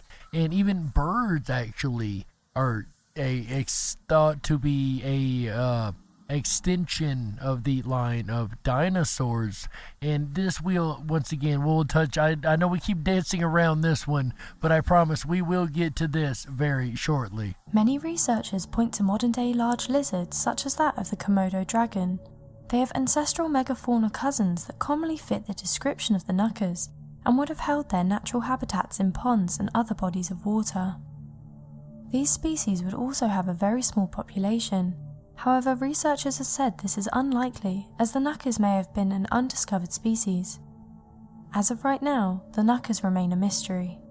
And again, to consider the idea that a reptile of a larger size could exist is not exactly out of the realm of believability. According to accounts of old Italian folklore, there appears to be a number of strange reports that tell of a creature that has the ability to live forever, untouched by age, and proves to be a menace to the province of Bergamo. This creature is known only as the seven-headed dragon, and seems to bear a startling resemblance to that of the creature of the Hydra. According to the legend, the dragon was known to wander the countryside in search of livestock to devour.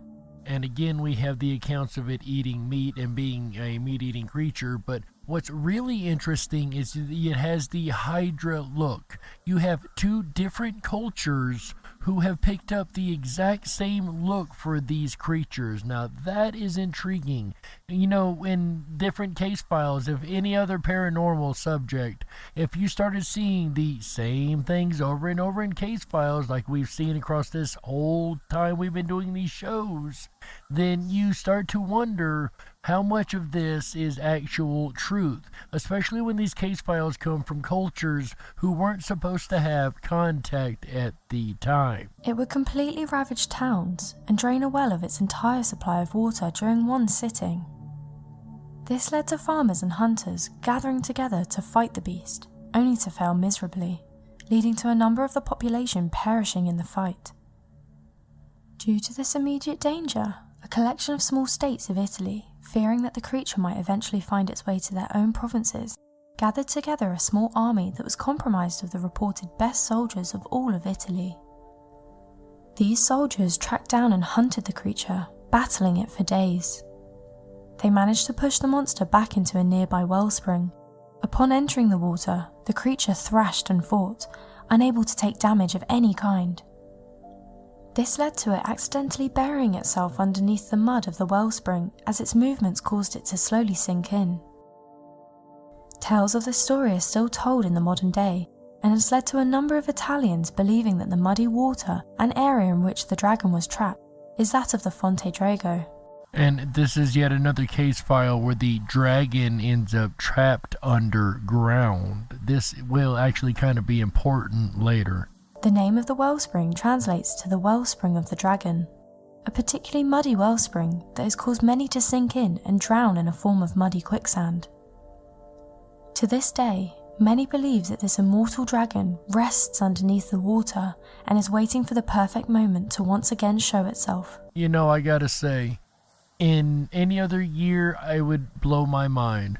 But if I were to look out my den, and if I were to see dragons, even a whole clan of dragons flying across in front of the mountains, I think I would just shake my head and think, you know what, it's 2020, it's par for the course at this point. As is common in such stories that centre around the existence of dragons, there appears to be a tale of epic proportions that surrounds a man known as John Lambton.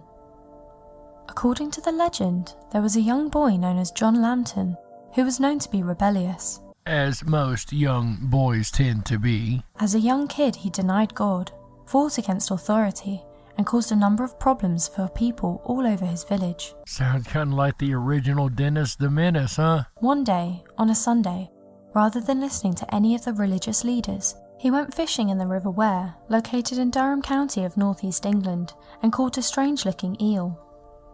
Unsure of exactly what the eel was, he threw it into a nearby well as a prank.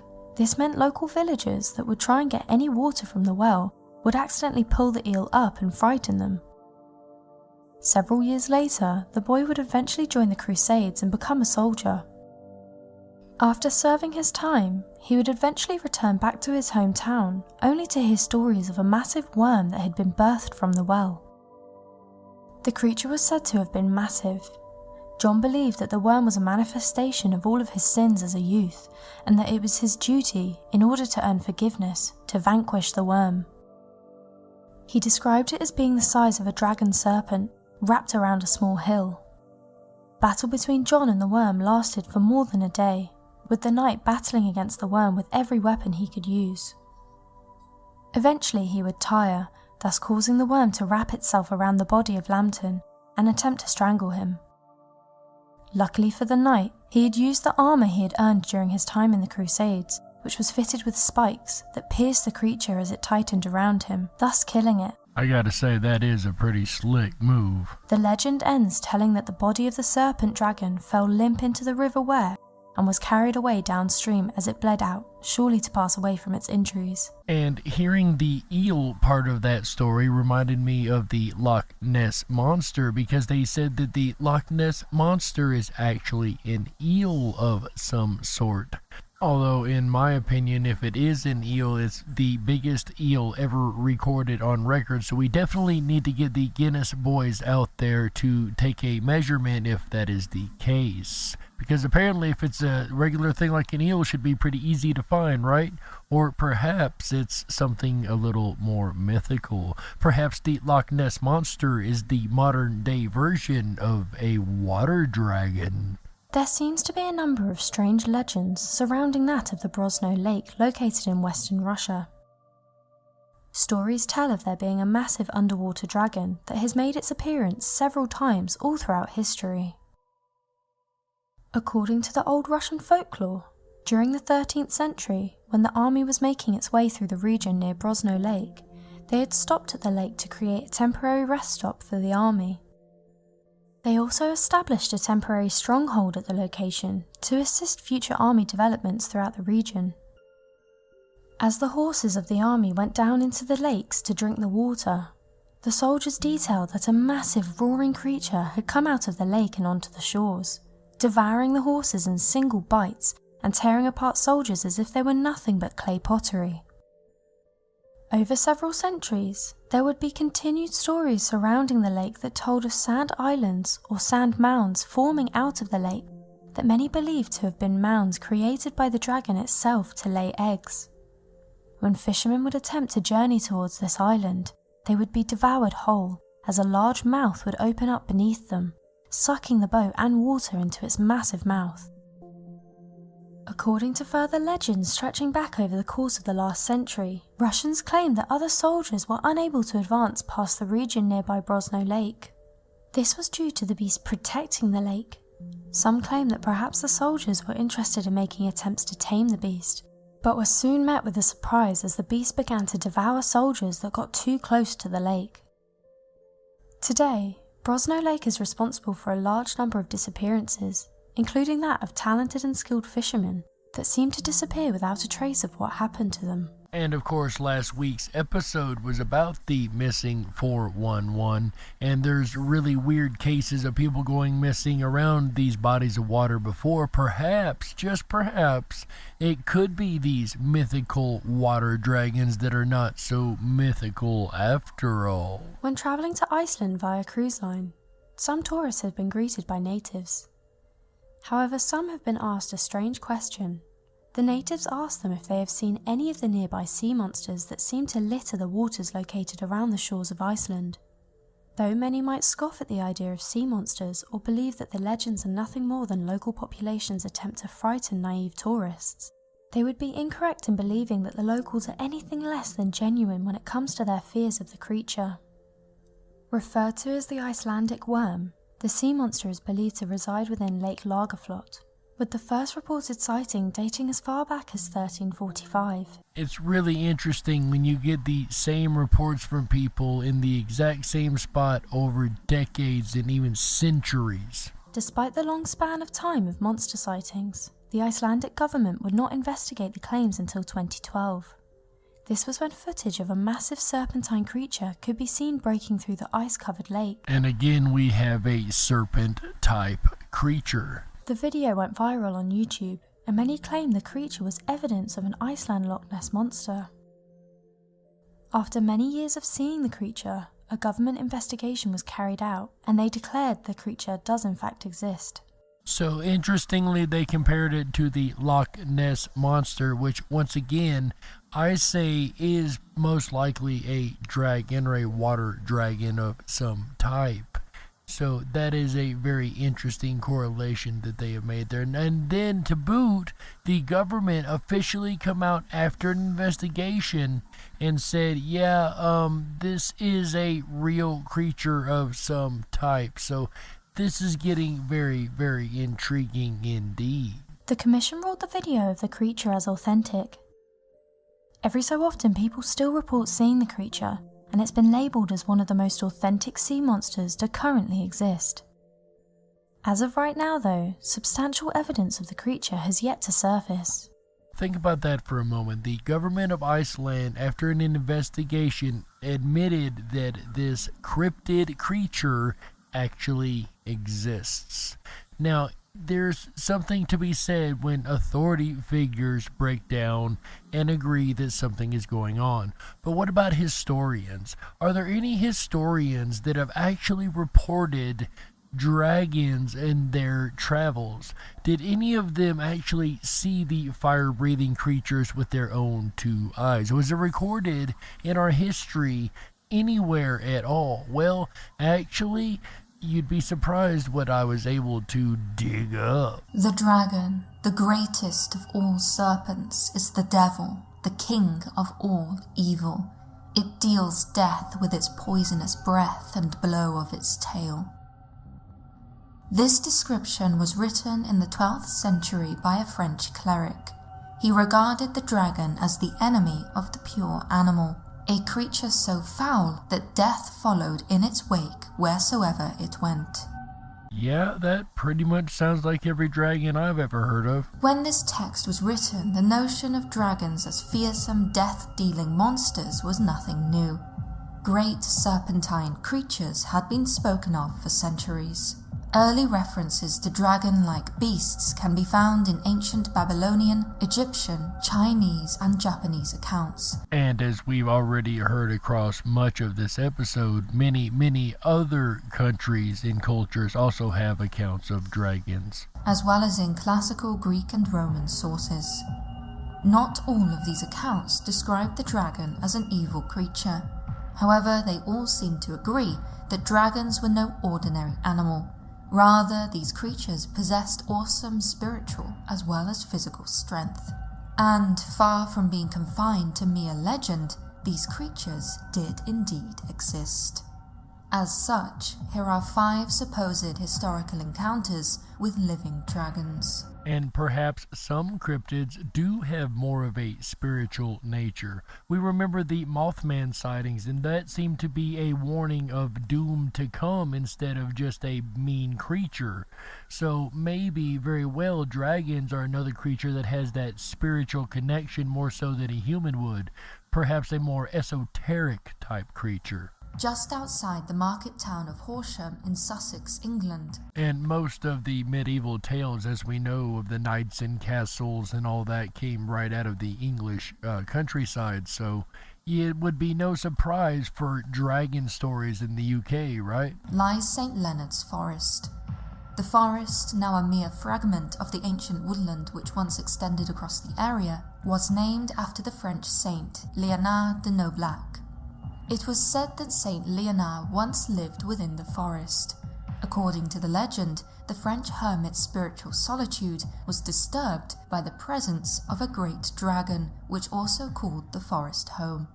What followed was a long battle, which Léonard, despite being injured, won, thus earning him the reputation of a dragon slayer.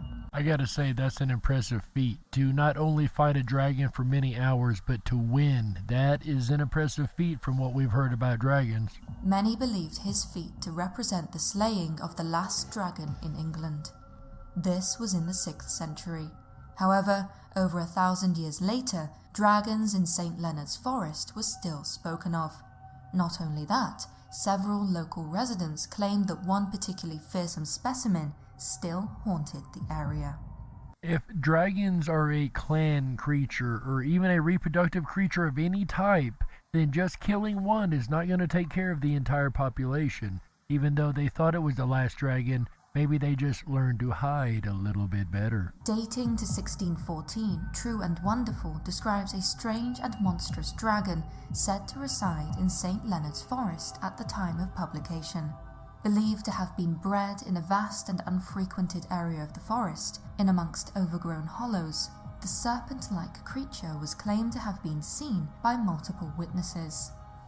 Described as being known to roam an area measuring 3 or 4 miles around its forest lair, the dragon had supposedly been seen within half a mile of the market town of Horsham.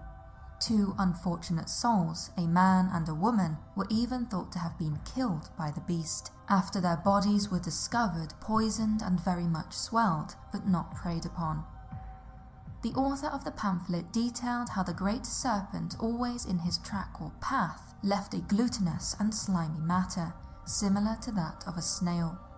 The creature's excretions were said to have been very corrupt and offensive to scent, with the ability to putrefy air and produce a poisonous miasma which was dangerous to inhale. And it seems poison comes up with these dragons just as much as fire does, and that's really intriguing too, I gotta say. In addition to this putrid matter, the fearsome beast was known to cast his venom about 4 rod from him, the equivalent of 20 meters or 66 feet. Presumably, this was how the unfortunate man and woman had met their end. 2 dogs, it is also claimed in the pamphlet, met a similar fate when they and their owner went to the forest seeking to slay the monster.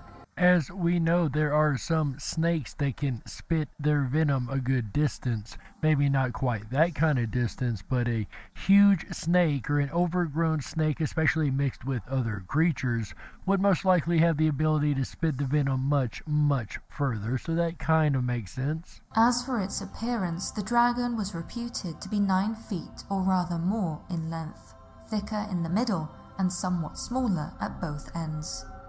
Its back, according to those who were fortunate enough to survive witnessing it, was covered in blackish scales. Under his belly, the scales appeared to be red. Which does sound like a classic dragon. The author of the text also expressed concern at the 2 great bunches which had been observed on either side of the dragon. Each as big as a large football, it was feared that the 2 bulges would in time grow to wings, and thus enable the creature to cause even more destruction. So if it had not grown its wings yet, it sounds like it was actually a younger dragon of some type. The eventual fate of the dragon, however, was not recorded. If a great and fearsome serpent did live in St. Leonard's Forest in the 17th century, what became of it and of the people it lived alongside is not known. And I don't know of any recent reports from St. Leonard's Forest, but I will definitely go back and check sometime soon and see if there have been any. But it really makes you wonder if there isn't some type of dragon creature that still exists. We know alligators are and crocodiles are ancient dinosaurs. We know that birds supposedly came from ancient dinosaurs. We also know that we have creatures like Bigfoot that seem to defy logic as far as size and ability. So are dragons really that far out there? Alexander the Great was king of the ancient Greek kingdom of Macedon in the 4th century BC.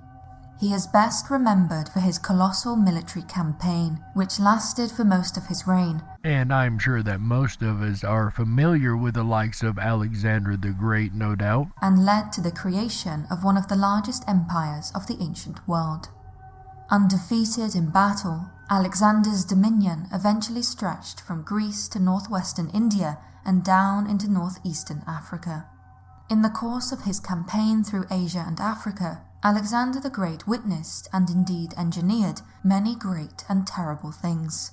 The fall of cities and kingdoms, the slaughter of entire populations, and even, if reports are to be believed, a dragon. Wait, I'm sorry, did I hear that right? Did you just say Alexander the Great may have witnessed a dragon?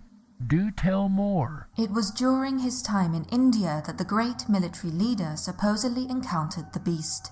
A description can be found in De Natura Animalium on the nature of animals, a text containing brief stories of natural history written by the Roman author Claudius Aelianus.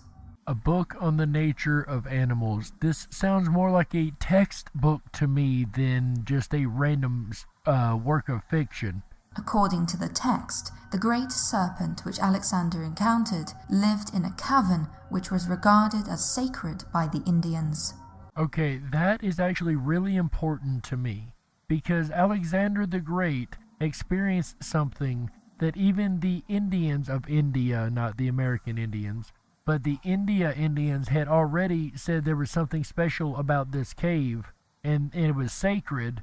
And then Alexander the Great experienced a dragon creature within it. That just verifies that the locals knew what they were talking about. Since they paid it great and superstitious reverence, they begged the conquering king not to attack the creature.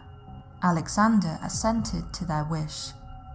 It was when the army passed by the cavern that Alexander and his men supposedly caught sight of the great creature. Having caused a noise whilst passing by, the serpent, whose hearing was said to be the sharpest of all animals, became immediately aware of the men outside its lair.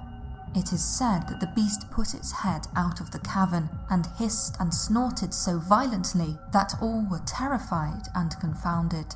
Well, clearly it was only saying hello, because if it really wanted to, it could have attacked them, but it did not. And certainly, according to the description by Aelianus, the creature would have been terrifying to behold. The visible part of the serpent alone was reported to measure 70 cubits, the rough equivalent of 32 meters or 105 feet in length. So it is said that the snake creature just stuck its head out of the cavern, and the head itself was 105 feet long. That is gargantuan. Could you imagine the creature that was attached to? The rest of its immense body remained within the cavern.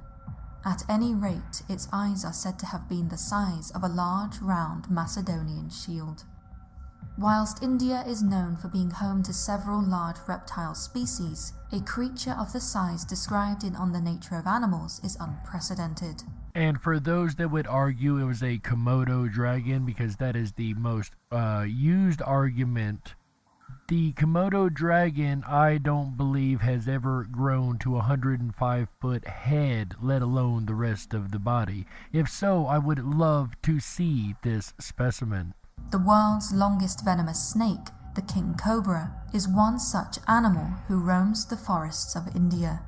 Adult snakes can grow between 3 and 5 meters long, making what should be a fear-inducing length appear minute next to the 32-meter-long serpent which Alexander and his men confronted.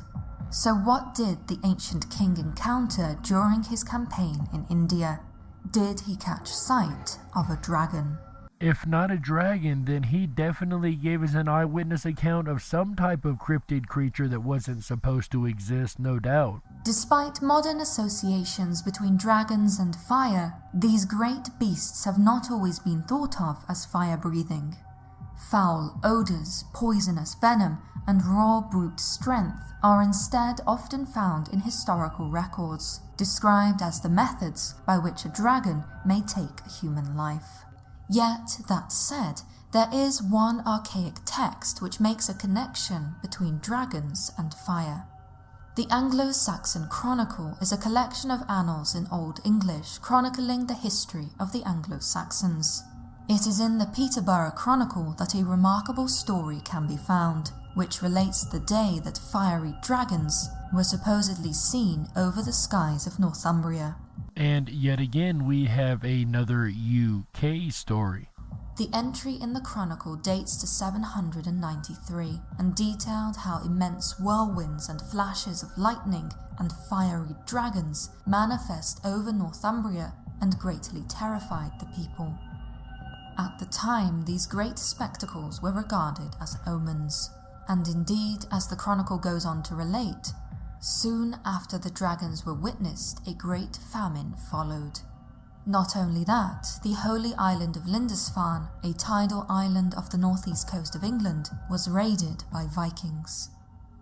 Not long after that, in the same year, on the 8th of June, the ravages of heathen men wretchedly destroyed God's church on Lindisfarne with plunder and carnage. In the centuries since the Chronicle was written, there has been much debate as to the true nature of the dragons described in the text. One suggestion is that the dragons, rather than being physical creatures, were instead natural phenomena such as cloud formations, shooting stars, or even the northern lights. You know, that is quite a few what-ifs. And I'm not going to argue it could be weather phenomenon. Listening to that myself, I could say that would be a really fierce storm that people just didn't understand. And fair enough on this one, but this is only one account that I'm willing to dismiss along a larger number of accounts we've heard thus far. Yet, for those who believe that the Chronicle offers a more literal description, there are plenty of other stories of dragons around this time and area. Further south, just outside the village of Handale, are woods said to have once been haunted by a great half-dragon, half-serpent, who would feast on local maidens. The precise origins of the legend of the Handale serpent are unknown. However, they help to demonstrate a long connection between dragons and the north of England. And that is another valid point there. It's just like I've said across many episodes, one case file doesn't prove a whole lot, but when you have independent verifications across different case files in different areas of the country from people who probably didn't really interact that much like that, then I would definitely say is a little more to it than just a random weather phenomenon at that point. Another similar tale is that of the lantern worm, a monstrous creature said to have coiled itself around a hill, not too far from where the fiery dragons were witnessed in 793. Considering the rich history of dragon stories and reports in the north of England, what exactly were the fiery dragons seen in the sky that day in 793? Once again, these stories we've been hearing in this second half so far have been really related from historical figures and historical text. These have been recorded across time, so that's very interesting to me, from Alexander the Great to others. In China, dragons are said to influence every aspect of life. Representing the highest spiritual power, the Chinese dragon can represent the sun, the heavens, and the life-giving rain. In addition to their complex mythological and symbolic status, many in China have regarded dragons as actual living beings, shape-shifting creatures with the ability to make themselves invisible. Now, shape-shifting and invisibility is a new one to add to our list of traits of dragons' abilities. I gotta say, I did not know of that before. In ancient times, dragons were regarded as especially important, with evidence suggesting that people made offerings to these great and spiritual creatures. The ancient Chinese philosopher-historian Wang Fu described dragons as having horns which resemble those of a stag. The beast's head was supposedly like that of a camel, his eyes those of the demon, his neck that of the snake. And once again, we have this multi-animal hybrid type creature. And for those out there that think that's just a crazy idea that nature would produce a multi-hybrid type animal, pieces of different animals all together, I point to the case of the duck-billed platypus. Far from being confined to ancient times, the existence of dragons in China was still very much openly discussed centuries later. In 1271, a 17-year-old Marco Polo set off from Venice with his father and uncle for Asia. And these travelers like Marco Polo and the travelers that we had on the seas back then reported many, many monstrous accounts of creatures that some of which are still not accounted for today. Some of the sea creatures, yes, like the giant squid, things like that, for years, science said that can't exist. You know how they are. And all of a sudden we find out there are giant squids that were most likely taking down ships.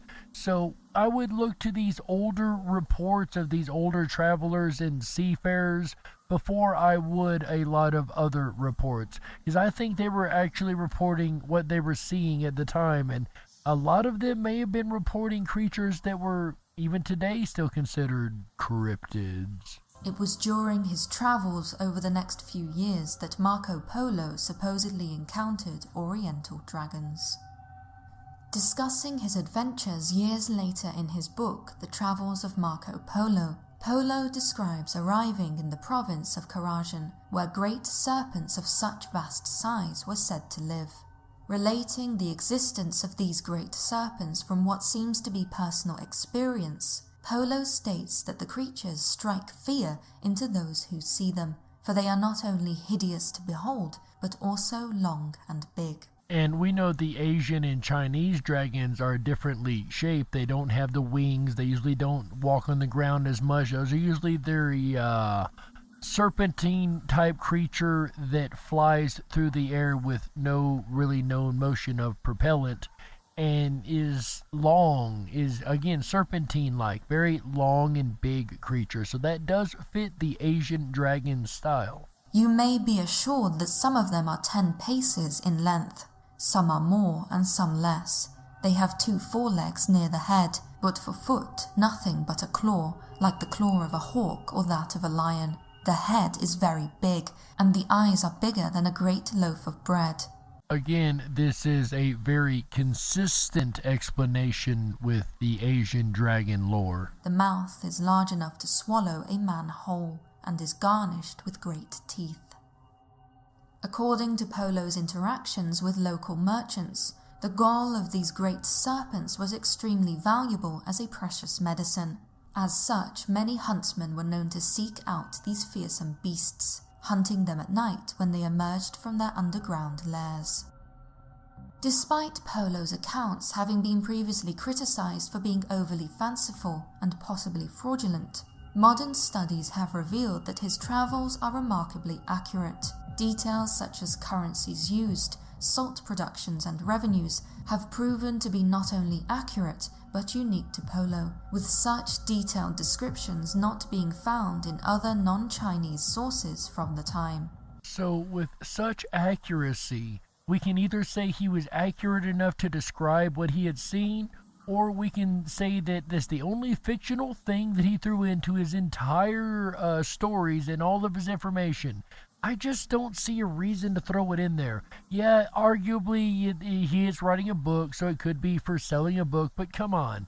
With all the deep information he's got in there, why would he just make a dragon story up all of a sudden? If anything, that would discredit everything else he has said. So I gotta say, I'm not sure about calling this one fraudulent at all. All of this makes one wonder whether or not his descriptions of great serpents were also accurate, and if Marco Polo truly did encounter the long-revered dragons of China. And if you guys recognize that voice, that is the Paranormal Scholar once again. We used her material on another show a short while back, and we appreciate them and their work. So thank you, Paranormal Scholar. That is awesome that you also had something on this topic too. And it makes you wonder, with all the stuff we've heard, what is the feasibility of a dragon existing? What is the true possibility of a dragon actually having existed at one point or another? You see, a lot of the explanation is that people are, at the time, because dragon stories were so big, they would find these dinosaur bones, right? And that would just reinforce the idea of dragons. Well, I take a little pause with that. And I would say, the people that we get the information from about the way dinosaurs were supposed to be put back together are the same people that I rail against a lot. It is these dogmatic archaeologists. And we know they are the absolute worst for taking a paradigm and sticking with it, no matter how true or untrue it may be. So what if the T-Rex wasn't really a little armed creature? What if the T-Rex was really a dragon? Huh? What if it was an actual dragon? Maybe it didn't have those little front arms, or at least maybe it didn't for what we thought it did. Maybe it didn't need the front arms. Maybe it had other appendages that they just did not put on there. Or maybe the appendages just had melted away by the time that the skeleton was found. We don't know. We don't know what any of these creatures looked like. They did find pterodactyls, yes. And maybe there were versions of pterodactyls that were more reptilian in nature, that were more dragon-styled in nature. And if that was the case, maybe some of these dinosaurs did last a little bit longer than what we thought they did, especially if they were in the water. Yeah, it took out all the land dinosaurs, but what about the water dinosaurs? We know alligators and crocodiles, we mentioned through this episode quite a few times, have existed since the dinosaur times. And I don't believe much of what archaeology tells us, because eventually they finally get proven wrong on a lot of stuff.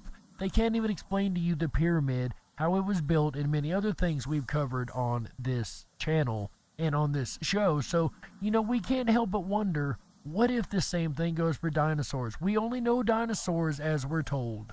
We only know what the archaeologists have put together and told us dinosaurs look like. But what do we know about that? We know archaeologists lie a lot. We know they are dogmatic.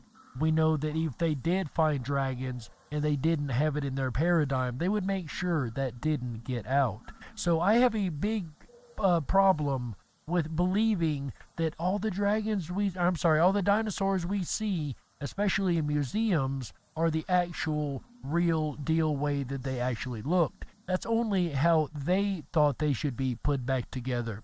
And there may have been many, many other bones they just, discarded or decided they didn't want to include. We don't know if maybe the Brontosaurus had wings, right? Maybe the Stegosaurus flew. We don't know. I know that sounds kind of silly, but is it really? Is it really all that out there? Velociraptors supposedly turned into chickens and modern-day birds, right? So if that's the case, how is it out of the world to think that there was creatures like dinosaurs that are very serpent-like, have other creature have other creature parts like the duck-billed platypus, a multitude of different creatures put together that could have or could still be existing on this planet? The Loch Ness Monster, just to name one of them. But one of the things that intrigues me the most, and I mentioned this in the cryptids episode, is the ability to breathe fire. Is it really so far out there, the idea that a creature could have the ability to breathe fire? let us talk about the scientific plausibility of the dragon's probably most definable feature, the ability to breathe fire. Could a reptilian animal actually produce fire, and how? What do you guys think? Do you think it would be possible for a reptilian creature of some type to produce fire? Do you think by any means that they could happen, or is this just a little far-fetched? What do you think science is going to say? At least the plausibility of science saying. So go ahead and put a 1 in the chat room if you actually think that it's possible for a reptilian creature to breathe fire. And put a 2 in the chat room if you think that it's just absolute bunkum. First, let us examine what are the requirements for fire. There are 3 main necessities one must need to start a fire: fuel, oxygen, and heat. Now, because we live on Earth where oxygen is everywhere, let us first check off oxygen, as oxygen can be found in the air surrounding our speculative fire breather. The next thing we would need is fuel to feed the fire. As it turns out, almost all organic life forms produce flammable gases, even humans. Insert campfire joke here, of course. Most animals possess bacteria that can produce hydrogen and methane, gases that can be used as fuel. Cows and even humans possess methane-producing bacteria called methogen in their digestive tracts. And as we know from a lot of the propaganda, information that comes across the net and other sources, apparently cows produce much, much more methane than humans, and apparently not good for other things, but we're not going to go into that. So yes, cows definitely produce a lot of methane, so that's not a hard sell. Which are able to convert carbon dioxide from the air into the flammable gas methane during digestion. And yes, even humans do this. Most of the time, our bodies release these gases by burping from the front or back. But it is indeed possible that an organism could be able to catch these flammable gases in a bladder and store it for later use. Think like a second lung or a second pack of skin or material, an organ, if you will, that does nothing but just hold methane until ready for use whenever the creature is ready to use it. A diaphragm-like organ could push these flammable gases out of the body through the mouth, where they could be used as fuel for a fire. The bladders would seal to prevent combustion of the whole organism. This form of fire breathing was actually used to explain how the dragons in How to Train Your Dragon 2 could breathe fire. Now, I'm going to disagree right here, and I'm going to say methane probably isn't the best option of gas, but what if there was a gas that the creature produced that once oxygen instantly hit it, it would become flammable? Now, there's another way, actually, that we could light this. What do you guys think? Is there any other ways that you could think of that we could light this fire within a creature, besides it being a gas that was just naturally flammable with oxygen? If we were using methane, creating a creature, if you will, if we were creating a dragon, we're trying to figure out how we would make it fire breathing. We've got the oxygen, we've got the fuel source, but what could ignite the flame? What do you guys think? Now, that leaves the most difficult part of this study. In order for these gases to actually catch fire, they would need heat, started by a spark. And because all carbon-based life forms are not made of flint, this spark would have to come from outside the body. A hypothetical dragon would need a mineral that produces a spark under the right conditions inside the dragon's upper respiratory tract. What kind of mineral would produce a spark, or any kind of thing that could ignite something?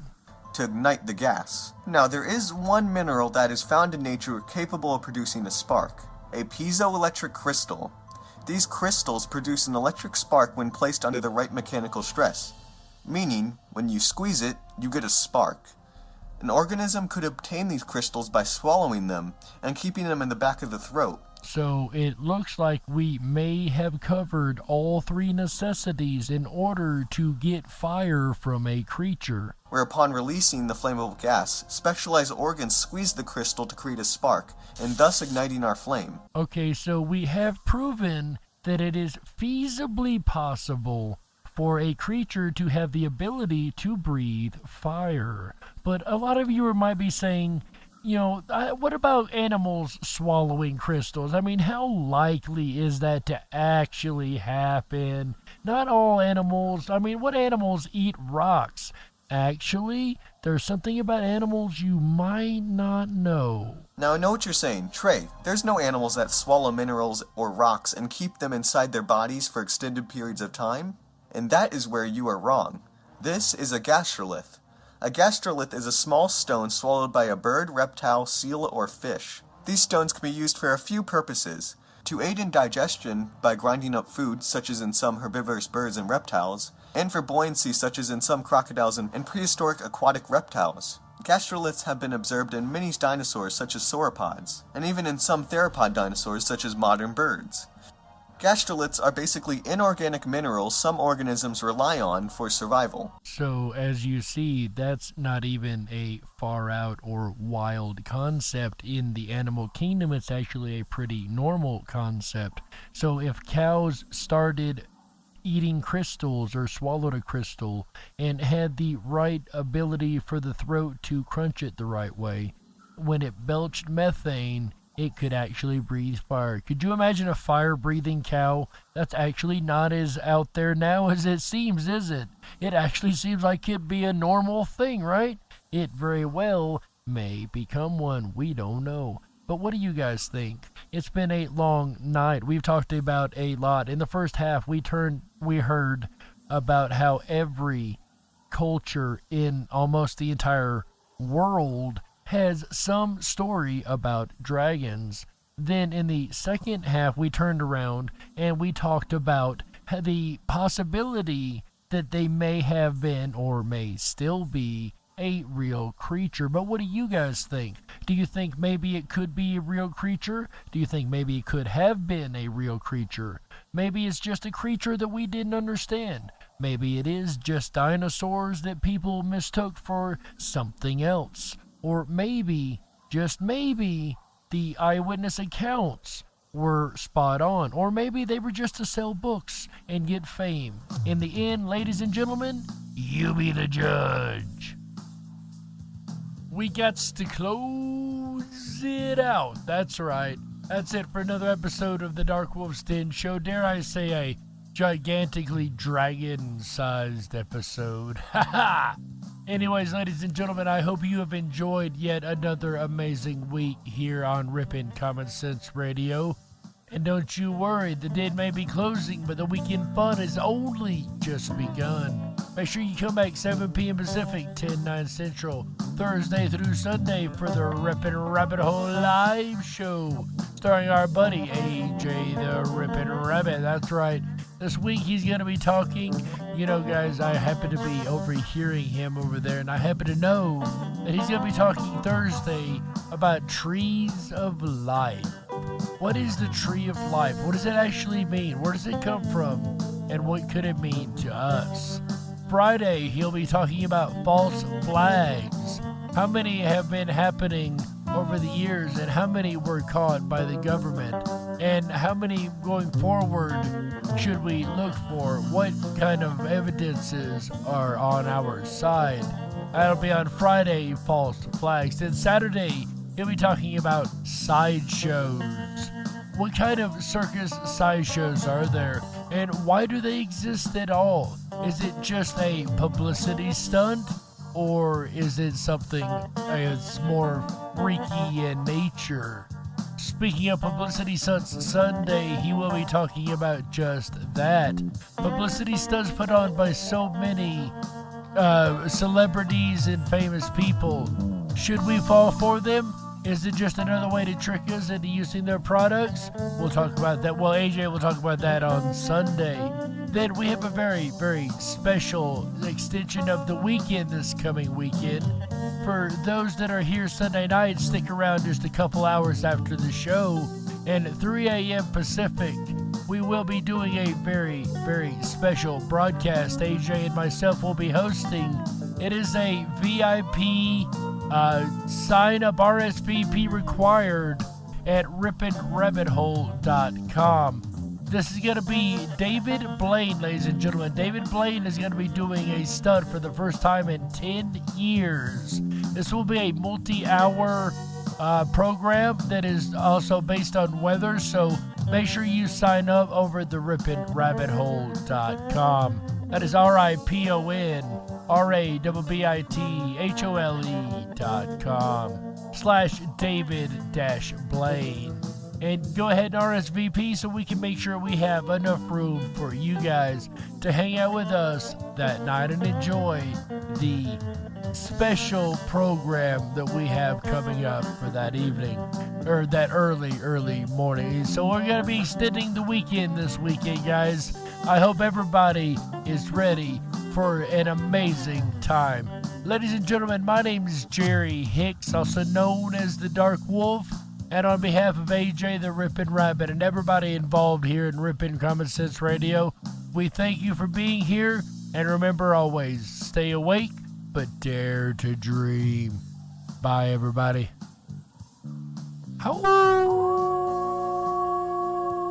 yeah.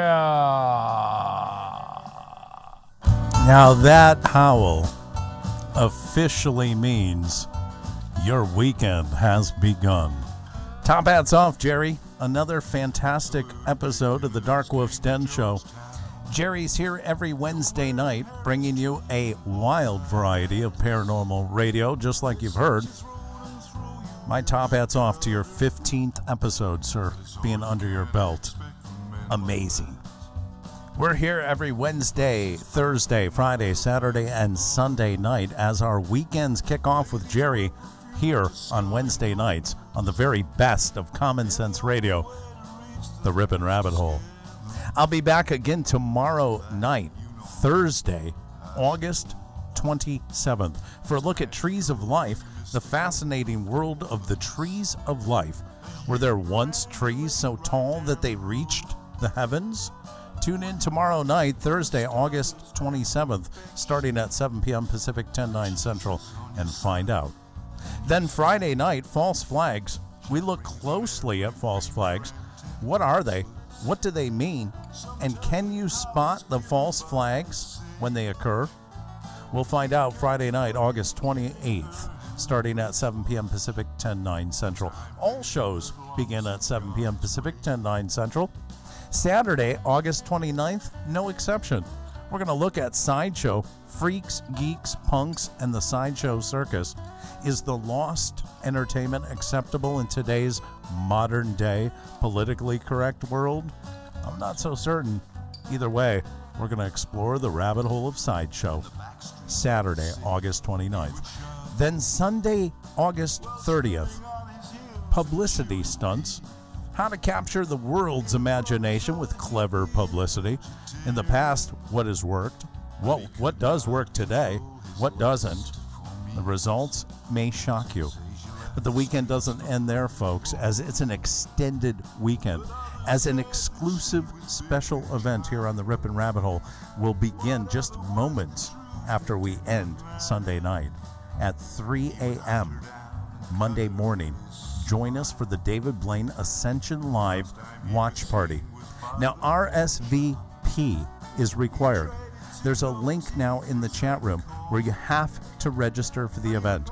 You'll get notifications and further details there on the website. But I encourage you to join us 3 a.m. Pacific Standard Time, 6 a.m. Eastern, for our live David Blaine Ascension Watch Party. It is going to be a blast. I've got several surprises planned for that event, so I hope you do RSVP today. I'm going to make my way over to the VIP Backstage Lounge and congratulate Jerry on his 15th episode here on the Ripon Rabbit Hole. So I'll see you again tomorrow night. Until then, I'm AJ the Ripon Rabbit. Take care of yourselves and each other. Good night.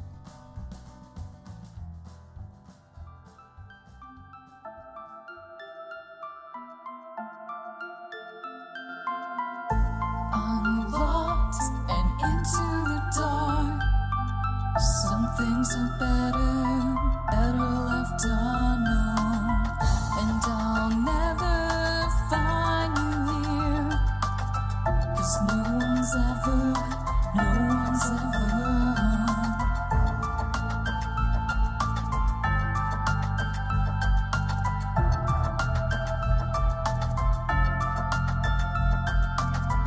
Oh, what a way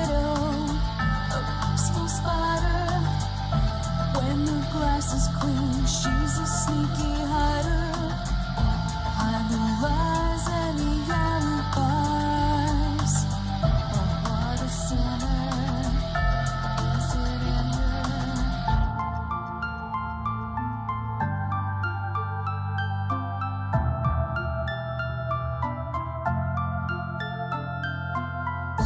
What's the truth in this riddle? Is love really just this simple? I can't seem to find my way in this world that never stays.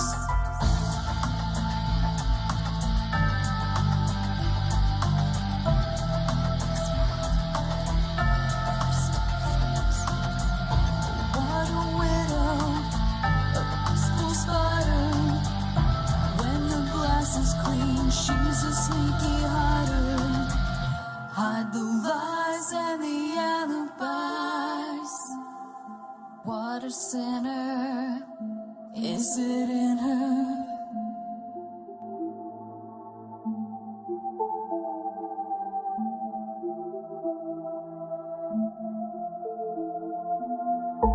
Is this real? Just illusion? I'm lost in wonderland of confusion.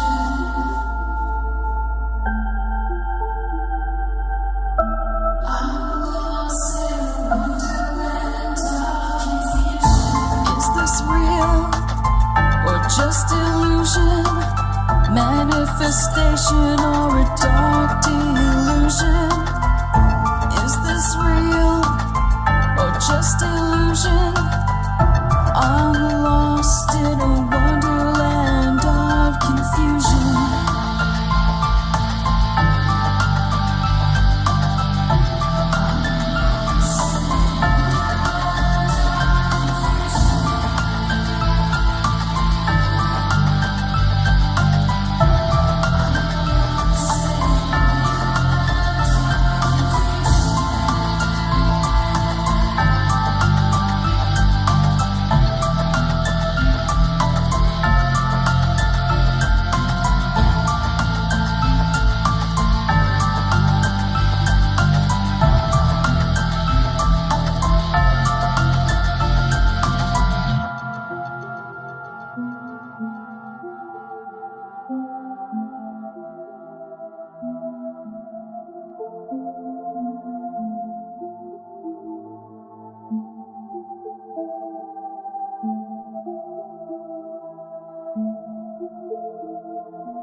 Don't you wish that your weekend was longer than just 2 days?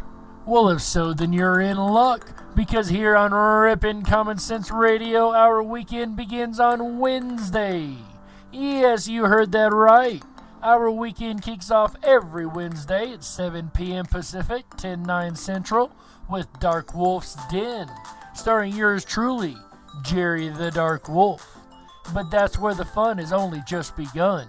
Make sure you come back every Thursday through Sunday at 7 p.m. Pacific, 10/9 Central, for the Ripon Rabbit Hole Live Show, starring AJ the Ripon Rabbit.